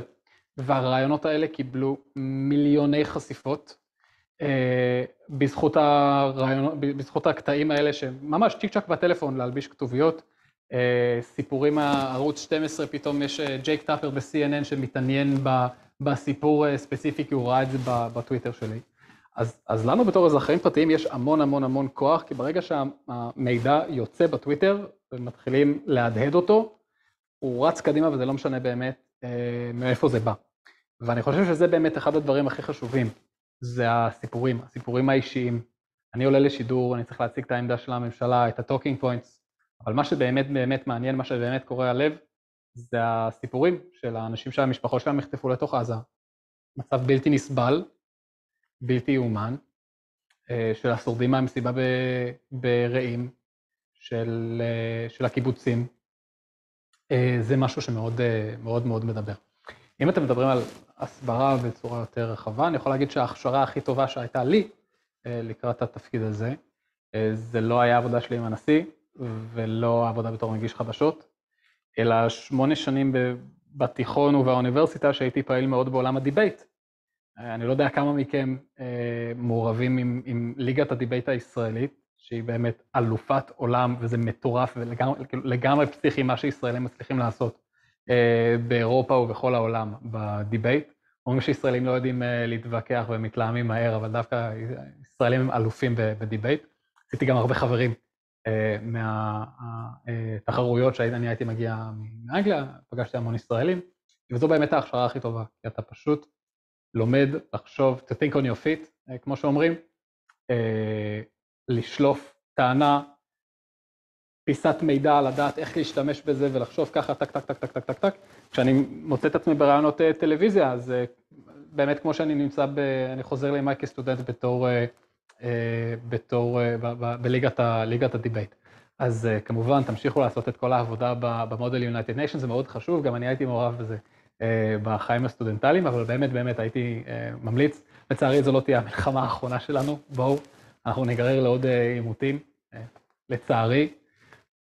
ואם יש דבר אחד שאנחנו יכולים לעשות כדי להיערך לפחות לשלב הבא, זה לעבוד על הכישרונות והמיומנות האלה של דיבייט, לדעת איך להתווכח, to think on the spot, זה מאוד מאוד מאוד חשוב. אני יכולה לשאול שאלה, אבל רק אם אין שאלה של מישהו או מישהי אחרת פה. לי יש שאלה. היי, קוראים לי גל, אני הנשיאה של מודל האו"ם באוניברסיטת חיפה, והשאלה שלי בעצם מתקשרת לנושא של שימוש בשואה, לצורך האירועים שקרו ב7 לאוקטובר. בעצם הרבה פעמים אני מרגישה שיש אנשים, בין אם איתם הממשלה בין אם לא, שמשווים, נניח גלעד ארדן עם הנושא של הטלאי, שמשווים את מה שקרה לנו ב7 לאוקטובר לשואה. עכשיו, אני חושבת באופן אישי שזה לא טוב, גם כי השואה הייתה משהו באמת מאוד קונקרטי, מאוד ספציפי, שלא קרה באמת המון לעם היהודי, אבל הוא לא קרה אך ורק לעם היהודי, וגם כי מדובר בטבח, ולצערנו טבחים היו בעבר, ויהיו עוד פעם בעתיד. וגם כי אנחנו בעצם נמצאים, כאילו, בשואה לא הייתה לנו מדינה, עכשיו יש לנו מדינה. אז כאילו, מה אתה חושב על הנושא של שימוש בשואה לצורך הסברה? וואו, שאלה מאוד מורכבת ורגישה, ואחת השאלות הכי קשות שאני התמודדתי איתה באופן אישי, אחרי פרוץ המלחמה, זה שאנחנו תמיד אומרים כאקסיומה, לא ייתכן כוח יותר רשע מהנאצים. כאילו, הנאצים הם הסמל האולטימטיבי של רוע. ולצערי אנחנו כבר לא חיים בעולם שהנאצים הם הסמל האולטימטיבי של רוע. אני חושב שכמובן, הבדלים ניכרים. יש לנו מדינה, אנחנו לא קורבנות חסרי ישע ועונים כמו בשואה, אבל יש בכל זאת 3 קווי דמיון. אחד הברוטליות של הטבח, ואני לא צריך לספר לכם על מעשה הזוועות, אבל הם באמת מזכירים את סיפורי האימה הכי נוראים של השואה. השני זה היעילות, אנשים לא מדברים על זה. החמאס רצח 1,200 איש בחצי יום. בחצי יום. תכפילו את זה פי האורך של מלחמת העולם השנייה, ואנחנו מגיעים למספר של 6 מיליון. אוקיי? גם היעילות מזכירה לנו את הנאצים. והדבר השלישי זה באמת השאיפות של האויב שאנחנו ניצבים מולו, שכשהם אומרים אנחנו נעשה עוד 7 באוקטובר ועוד 7 באוקטובר, והמטרה שלנו זה להשמיד את כולכם, כן, אנחנו נצמדים מול רוע, מול רוע, מול רשע, שבאמת לא ראינו מימי הנאצים. ואני חושב שזה חשוב שאנחנו נתחיל לחשוב על זה. זה מגיע, הקבלה העיקרית שמגיעה בעולם ההסברה, זה להזכיר שמדובר בעצם בטבח הכי נוראי ביהודים מאז, בטבח הכי נוראי מאז השואה.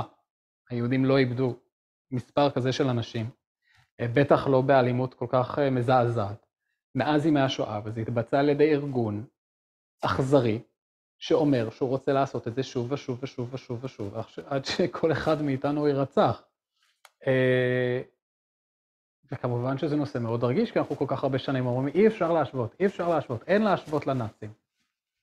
עובדה שיש, להשוות אותם לנאצים זה דבר אחד, זה לא להגיד שמה זה שואה, כמובן שזה שונה לגמרי, אבל מה שהיה ב7 באוקטובר זה היה חד משמעית act of genocide. מה שקרה ב7 באוקטובר זה היה חד ואחד, עונה על ההגדרה של systematic campaign of systematic extermination. אז אני חושב שכן, יש קווי דמיון. האם כל דרך שכל דיפלומט ישראלי הטמיע את זה לתוך ההסברה פרונטלית מוצלחת, בטעם הכי טוב, אני לא, I won't comment. אבל בהחלט, כן, יש קווי דמיון לרשע ולרוע שראינו בתקופה של הנאצים, וזה משהו שיהיה לנו, אגב, שנים קדימה, קשה מאוד להתמודד איתו בתור עם יהודי, שכן, כן, התגלה כוח של רוע, שכן אפשר להשוות לנאצים, כן.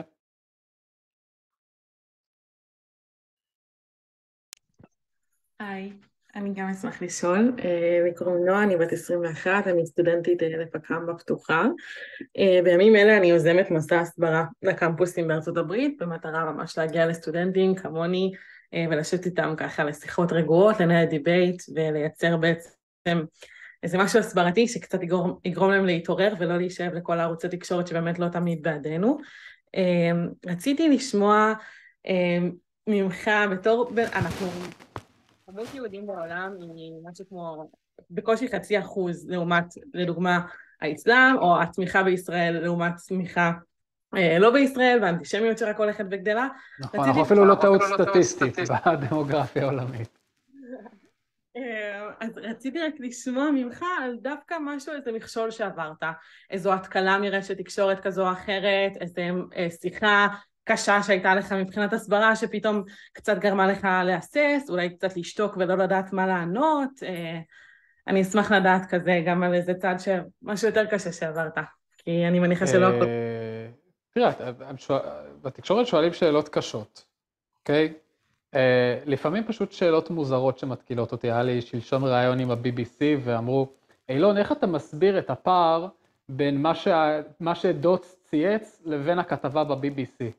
והגבתי פשוט, סליחה, אני לא יושב כל היום מול ה-BBC, אני לא צפיתי בדיווח שלכם, אני לא יודע במה מדובר. אבל צריך לזכור שכשמתראיינים, אני לא נמצא בתור expert witness, שצריך לתת תשובה לשאלה הספציפית הזו. יש לי זמן שידור שאני יכול להעביר את המסר שלנו. וכל פעם שאנחנו נתקפים, לא משנה מה השאלה, תמיד אפשר להחזיר את זה למסרים העיקריים. קודם כל שזו לא מלחמה שישראל רצתה, שהיא לא התחילה, שהיא לא צפתה בה, זו מלחמה שישראל נגררה לתוכה, והיא מלחמה שאנחנו חייבים לנצח, ושאנחנו מנסים לסיים את המלחמה הזו בצורה שכך שחמאס לא יכול לחזור על הזוועות של ה7 באוקטובר. לחזור על המאמצים שאנחנו עושים כדי להגן על אזרחים חפים מפשע, או לפחות בלתי מעורבים, בואו נאמר את זה ככה, בתוך רצועת עזה, באמת מאמצים שצבאות אחרים בעולם לא עשו. אז באמת, כאילו, לא משנה מה השאלה, תמיד אפשר להחזיר את זה לנקודות המרכזיות, גם אם זה נשמע מאוד רפטיטיבי לעשות את זה מכל רעיון לרעיון, כי המציאות לא באמת משתנת מיום ליום, והקווים הגדולים של מה שאנחנו עושים במלחמה האיומה הזאת, שאמן שתיגמר במהרה, אבל לצערי נראה לי שאנחנו תקועים בה בזמן מה. תודה רבה, מעריכה את זה מאוד. יכול לשאול שאלה? בטח. משהו שמאוד מסקרן אותי. יצא לך בטח לשמוע על מוחמד חיג'אב. או תזכיר לי. שלא. בחור שהתראיין פעמיים אצל פירס מורגן, גם מאוד מאוד חזק ברשתות חברתיות, שבעיניי הוא מתעלל בעובדות אמפיריות ומציאותיות בצורה מחרידה. שהוא לוקח מציאות אובייקטיבית לגמרי, ומעוות אותה לרמות מטורפות ומוטות לצוות האויב. איך, מה אתה חושב או מייעץ להתמודד עם אנשים מהסוג הזה, או אנשים שמשתמשים בטוקינג פוינט שלהם, כי זה עיוות פושע, אפילו הייתי אומר.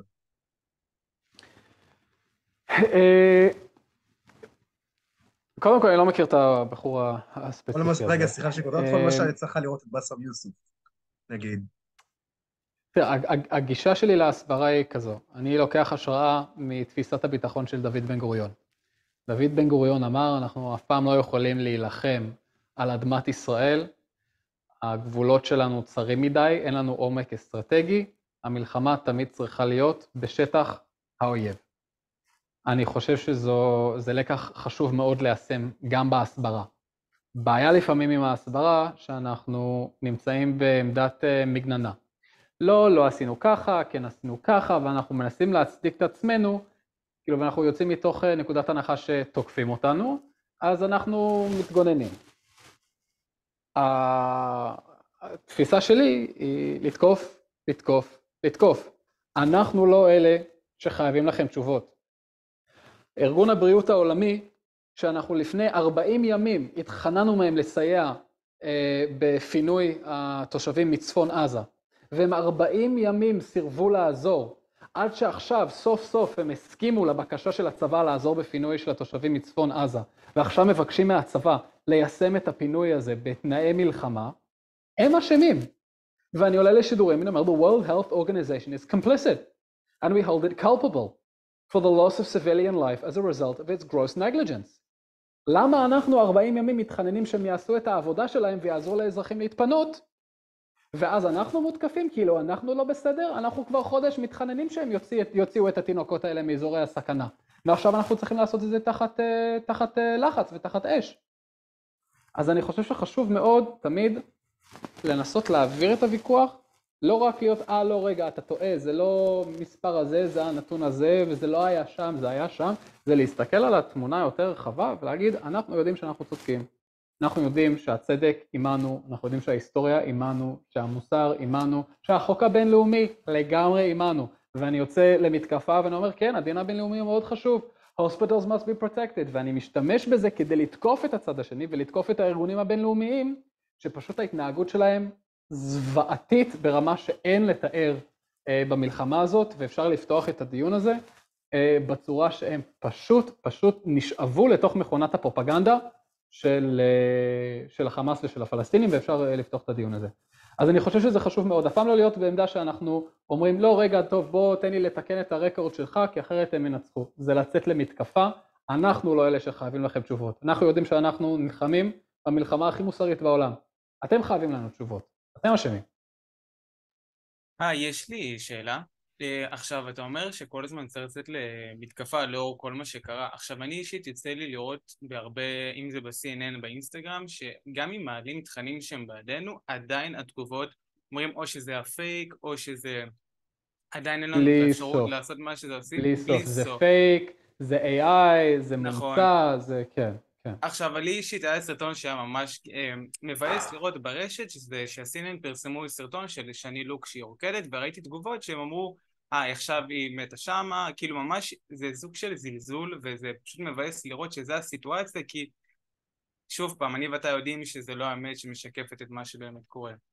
ואיך באמת מתמודדים עם זה, שגם שאתה נותן את כל העדויות, וכמו שאתה אומר, מה שהניצולים, ואת הדברים שבאמת מאפשרים לנו לעשות את מה שאנחנו עושים, איך עדיין יוצאים נגדנו, ואיך אנחנו באמת יכולים לשנות את זה, שהם יהיו יותר בעדינו. הלוואי שהייתה לי תשובה. אתה יודע, אני עליתי לשידור במסיבת עיתונאים לפני חודש, כשיום לפני ששידרנו לכתבים הזרים את סרטון הזוועות. ואמרתי שאנחנו ניצבים בפני תופעה בסגנון הכחשת שואה, בזמן אמת.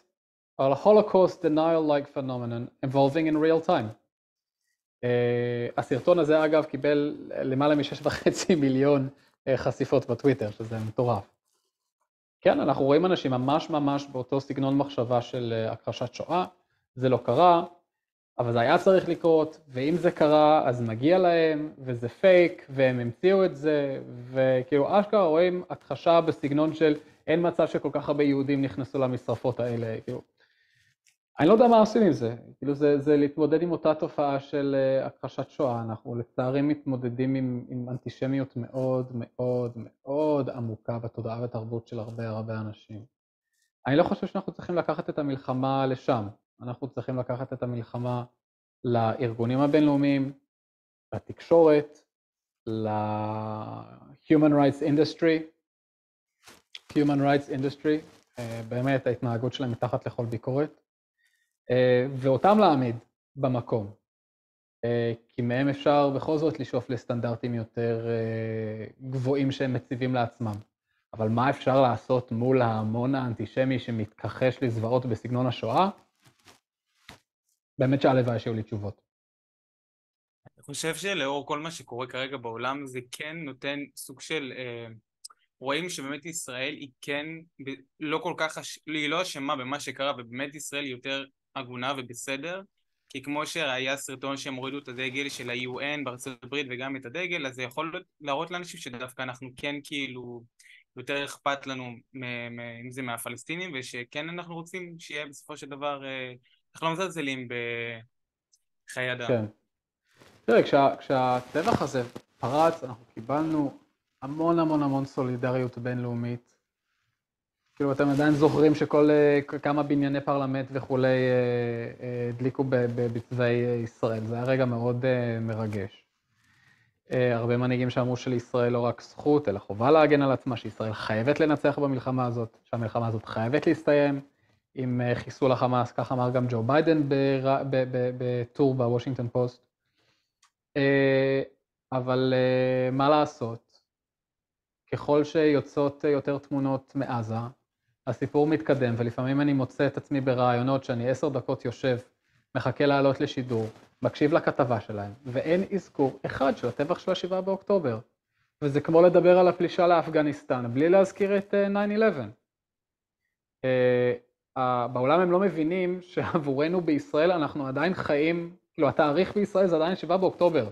אנחנו עדיין אוכלים סרטים, אנחנו עדיין לגמרי בתוך הסיוט של משפחות החטופים והשורדים מהקיבוצים ורעים, ואף אחד לא ישן כמו שצריך, ואנחנו עדיין לגמרי בתוך הסיפור הזה.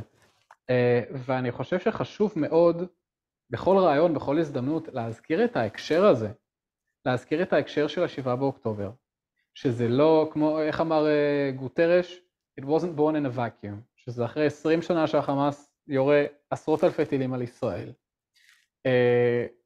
ושגם אנחנו רוצים שהמלחמה הזאת תסתיים, גם אנחנו רוצים ש350,000 חברים שלנו שנמצאים במילואים יחזרו הביתה, אף אחד פה לא ישן כמו שצריך. אבל שהמלחמה הזאת חייבת להסתיים עם חיסול החמאס, כי אחרת אנחנו נמצא את עצמנו באותו מצב. עוד חצי שנה, בדיוק היה לי עכשיו רעיון עם טלוויזיה הודית. ואמרתי, כאילו, גם אנחנו רוצים שהמלחמה הזאת תסתיים. אבל מי שקורא להפסקת אש, מבטיח לנו, כמה שאני נהנה להתארח בתוכנית שלך, מבטיח לנו שעוד חצי שנה אנחנו נהיה פה שוב, ואנחנו נדון באותן סוגיות, כי החמאס יתקוף אותנו כמו שהוא מבטיח, באנגלית ובערבית שהוא יעשה. אז חשוב מאוד לחזור לזוועות של 7 באוקטובר, לא לתת להם לשכוח, להגיד כמובן שאנחנו לא רוצים לראות את הסבל הזה בעזה. האמפתיה היא מאוד חשובה, ואנחנו באמת לא רוצים לראות את הסבל הזה בעזה. אבל אנחנו לא בחרנו את המלחמה הזאת. היא נכפתה עלינו, ואנחנו חייבים להילחם במלחמה הזאת, כי אנחנו פשוט לא נפקיר 240 חטופים בידי הפדופילים האנסים של החמאס במנהרות שלהם, ואנחנו לא נשאיר את החמאס בעמדה שהוא יכול בכל יום בעיר שיחליט לפלוש לתוך ישראל ולחטוף עוד ילדים מהמיטות שלהם. אז לכן אנחנו נלחמים בגלל ה7 באוקטובר, וזה חייב להסתיים, כי אחרת אנחנו פשוט נהיה באותו סרט שוב ושוב ושוב. הייתה הפסקת אש ב6 באוקטובר, והחמאס הפר את הפסקת אש. אז לא, הוא לא יכול עכשיו להחליט שהוא בא לו סוף המערכה, כי הוא מתחיל לספוג. תודה רבה. אפשר לשאול שאלה? כן, בשביל זה אני פה. אני ראיתי סרטון שמאי גולן פרסמה, והיא אמרה שהיא שלחה מכתבים רשמיים לכל מיני ארגונים של האו"ם, בין היתר לארגון של הנשים של האו"ם. ומה שהיא אמרה זה שפשוט לא התייחסו למה שהיא כתבה להם. ואני קצת תוהה לעצמי איך זה יכול להיות, כי אנחנו מדינה שהיא בסופו של דבר חלק מהאו"ם, והיא נציגה של הכנסת והממשלה, אז איך זה יכול להיות שהם לא מתייחסים אליה? וואו, ההתעלמות של הקהילה הבינלאומית, מה שקרה ב7 באוקטובר, של הארגונים הבינלאומיים, זה רגע של אכזבה כבדה ועמוקה לכל מי שמאמין במונח הזה של קהילה בינלאומית. אני לא יודע להתייחס למקרה הספציפי של מאי גולן, אבל ההתנהגות של הארגונים האלה, שפשוט עושים כל מאמץ להתעלם מהעובדות ולהאשים את ישראל. בשבת, ארגון הבריאות העולמי שלח משלחת לעזה לעשות risk assessment בשיפא. קראתי את ה-risk assessment. ולו אזכור אחד של מנהרות החמאס. ולו אזכור אחד של הטענות של הצבא שיש מנהרות חמאס מתחת למנהרה. ולא אזכור אחד של החטופים שהיו בתוך בית החולים, או החשש שהיו חטופים בתוך בית החולים. כאילו הם כבר כל כך עמוקים בתוך המאמץ הזה להכפיש את ישראל, ולקדם את האג'נדה הפלסטינית. אתן לכם שתי דוגמאות שכאילו אני לא מאמין עד כמה זה מטורף. תפסתי את בכיר אחד מהצלב האדום, נראה לי שהוא ראש הגלף, אזור של הגלף, שעושה ציוץ. None of these was spared in Gaza. תמונה של בית חולים, not spared. תמונה של בית ספר, not spared. תמונה של מסגד, not spared. אמוג'י של בית כנסת. אמוג'י של בית כנסת, כאילו זה בכיר של צלב האדום, שתוקף את ישראל, שתקפנו בתי כנסת בעזה.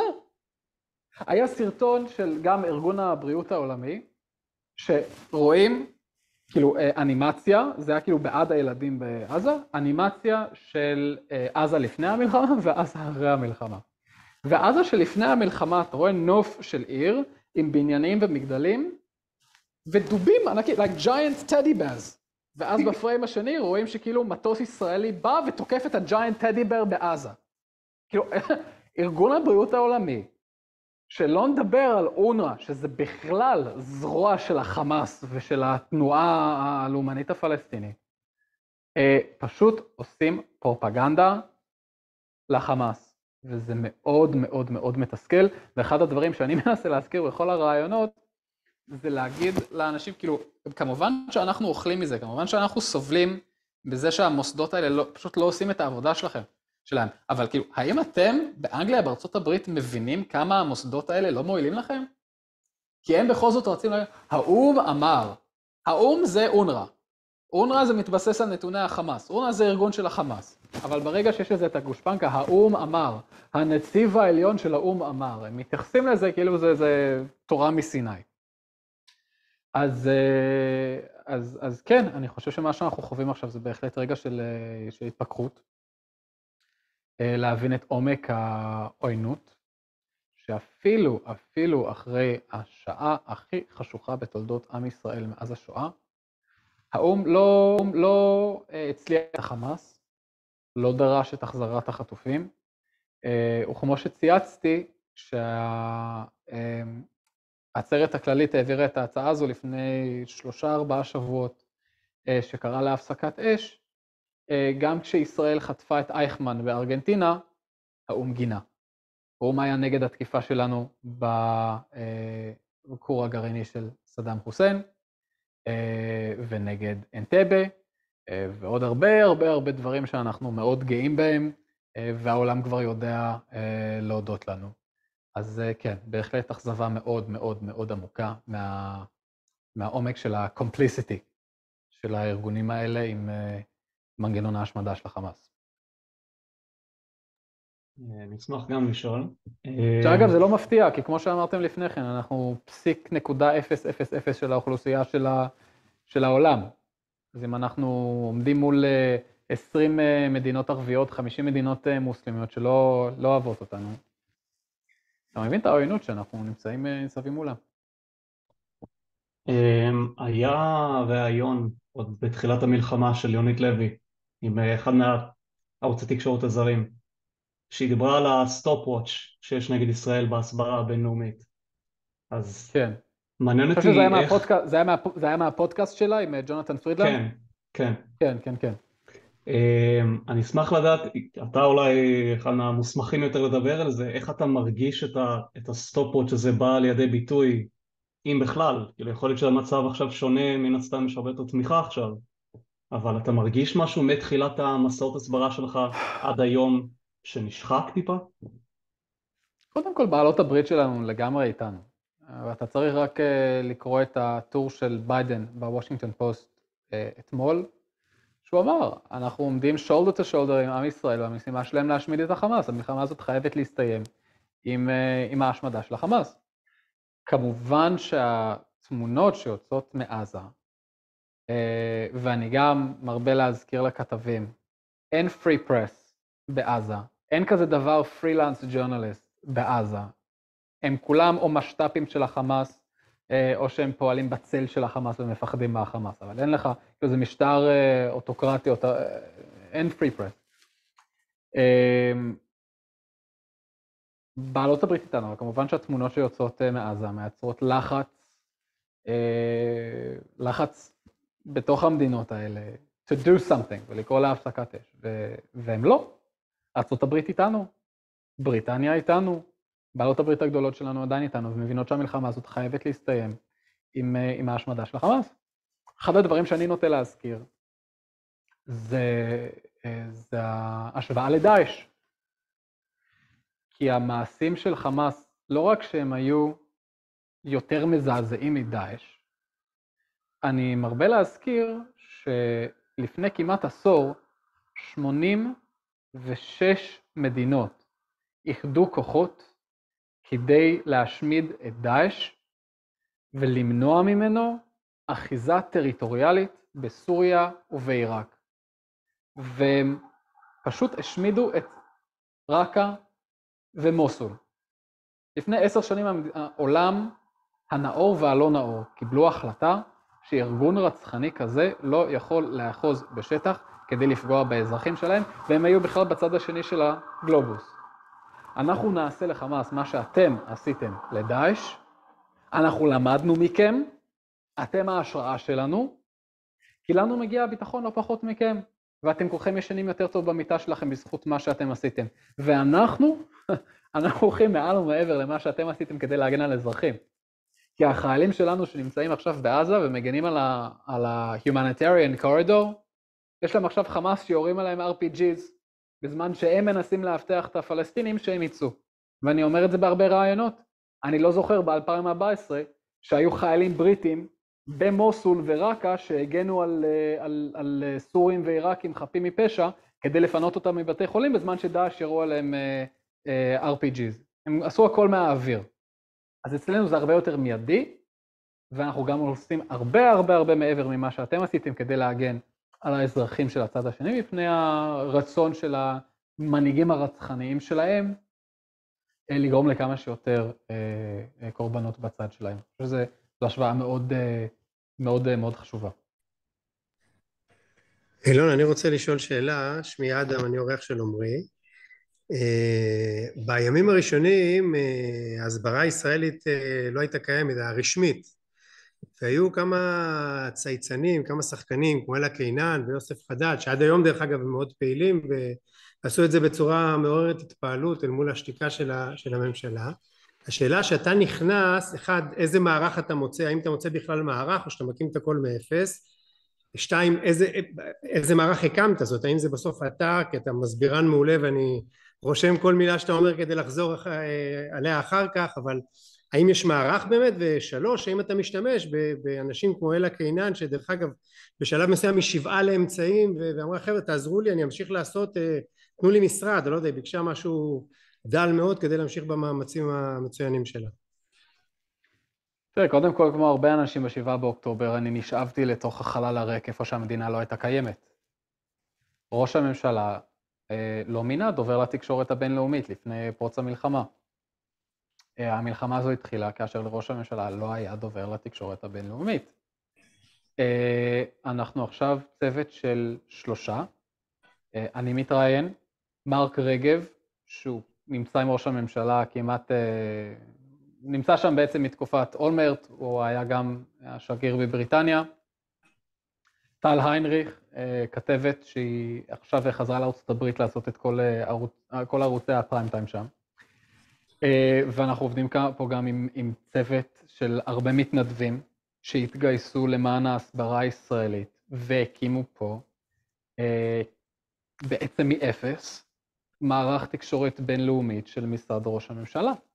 יש מערך ההסברה הלאומית מיועדת יותר כלפי פנים, פחות כלפי התקשורת הבינלאומית, אבל כמובן שאנחנו ניזונים מהם. אבל הרבה מהמאמצים שקורים עכשיו, אנחנו עושים מפה בבניין ב-WeWork בשאול המלך,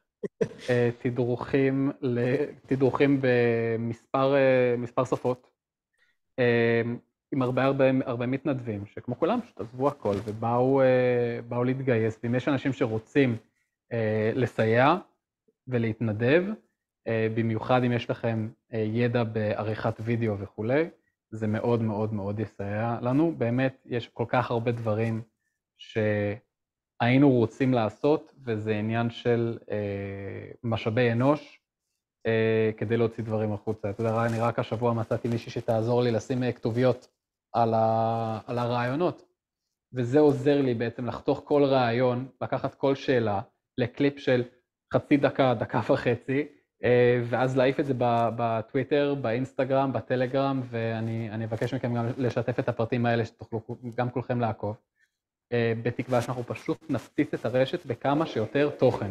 אנחנו בקרב מאסף פה, אנחנו במיעוט, יש הרבה יותר שונאי ישראל מאשר אוהבי ישראל, לצערי. גם האוהבים שלנו בחול מאוד מוטרדים, כי הצד השני הוא אלים, ועושה להם intimidation.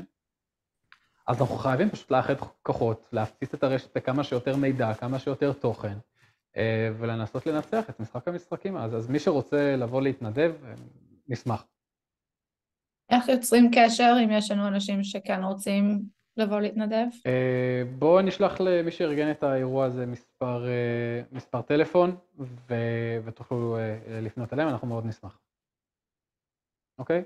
אלי, maybe you can write Sharona's number or leave contact details? Who should? אלי פה יעזור, הוא ישאיר את פרטי הקשר שלו. Awesome. I'll send it to everybody on email. יש לי שאלה אחרונה. בוא ניקח שאלה אחרונה, כי יש לי פודקאסט שאני צריך לעלות עוד 5 דקות ברשותכם. כן, אני אשמח לשאול שאלה. זה נראה כל הזמן שאנחנו מחפשים אישורים מהמדינות האחרות, אנחנו יודעים שכבר כאילו החמאס בנה לעצמו מכונה משומנת של הסברה, אם זה דרך כל המדינות האסלאמיות, ואני אומרת כאילו, נכון שההסברה שלנו היא מושכת למלחמה עוד זמן, ובעצם כאילו נותנת לנו עוד טווח זמן, גם להילחם, גם סוג של אישור למה שאנחנו עושים. השאלה שלי אם אנחנו באמת רואים במו עינינו, 7 באוקטובר הראה לנו יפה מאוד כאילו איך העולם מסתכל עלינו, את האנטישמיות הגדולה, ולא משנה איזה הוכחות אנחנו נביא. הסרטונים הכי מזעזעים שאנחנו נעלה, הם עדיין יהיו לטובת צעד אחד. למה אנחנו עדיין מחפשים את האישור שלהם? קודם כל, אנחנו לא מחפשים אישור מאף אחד. אנחנו נמשיך עד הסוף כי אנחנו חייבים, כי אנחנו לא נחזור ל-6 בבוקר ב7 באוקטובר. אנחנו לא צריכים אישור מאף אחד. אבל אין מה לעשות, אנחנו חיים בתוך עולם שלמדינת ישראל יש קשרים עם מדינות, עם מוסדות, עם חברות, ואלה קשרים שאנחנו חייבים לשמר אותם. ויש מדינות ויש גורמים שרוצים לבודד את ישראל, ואין מה לעשות, אנחנו לא יכולים להיות מדינת אי שמנותקת מהעולם, אנחנו לא רוצים את זה. אגב, זה גם לא עומד בקנה אחד עם החזון הציוני, החזון הציוני, שאנחנו סוף סוף נהפוך לעם כמו כל העמים שחי בשלום עם העולם, מוגנים בתוך הגבולות המדינה שלנו, אבל מדינה נורמלית שמקיימת יחסים עם כל העולם, אנחנו לא רוצים להיות מדינת מצודה. אז אנחנו לא מבקשים רשות מאף אחד, ואני חושב שזה חשוב מאוד שאנחנו לא באים ולא מתנצלים. אנחנו עושים את מה שאנחנו עושים, לא נותרה לנו ברירה, אנחנו מגנים על הזכויות שלנו, אנחנו יודעים מה הזכויות שלנו, ולכל טענה אנחנו יודעים להשיב ולהשיב אש. אבל כן, בסופו של דבר אנחנו רוצים לצאת מהמלחמה הזאת, ולא רק לשרוד אותה, אלא גם לצאת במעמד חזק, עם קשרים איתנים עם כל העולם, כי אנחנו נצטרך אחר כך להתפנות את המלאכה המאוד מאוד קשה של לשקם את המדינה ולשקם את החברה. אנחנו נפתח פה פצעים שאנחנו אפילו לא דמיינו אחרי הטראומה הזאת. ואנחנו נצטרך משק חזק כדי לממן את כל העבודה הזאת. ובסופו של דבר אנחנו רוצים לחזור לטייל בעולם, ולא לחיות בפחד. ואני מאמין שאנחנו נגיע לשם. נכון, אבל הרי כאילו... זה התקווה. נכון. מה שאמרת... כי פשוט הוא אמר באמת שאלה אחרונה, וגם קיבלתי כבר הודעות ממי שאחראי על התקשורת עם אילון. תודה רבה רבה. טוב, תודה רבה לכם. היה אפשר לעשות סרטון בלי מצגת, רק שאלות. תודה רבה. הם מוזמנים גם, אם אתם לא עוקבים באינסטגרם, טוויטר וטלגרם, שאני משתף שם עכשיו את הרעיונות, מוזמנים גם להפנות אליי שאלות.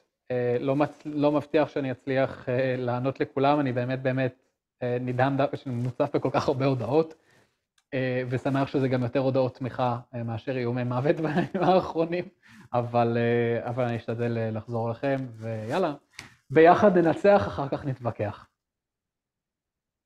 תודה רבה אילון על כל שנייה ועל כל תשובה. וחברים, אם למישהו יש עוד שאלה למודל האום או משהו בסגנון, אני אשמח לענות. אם לא, אני אודה לכם שהצטרפתם אלינו. מהמם. אני אודה לכם שהצטרפתם אלינו, שיהיה לכם המשך ערב מקסים. תודה רבה ולילה טוב. תודה רבה. תודה לכם, לילה טוב. תודה רבה, לילה טוב לכולם. כל הכבוד. תודה. Kaya, can you stay for a second? No.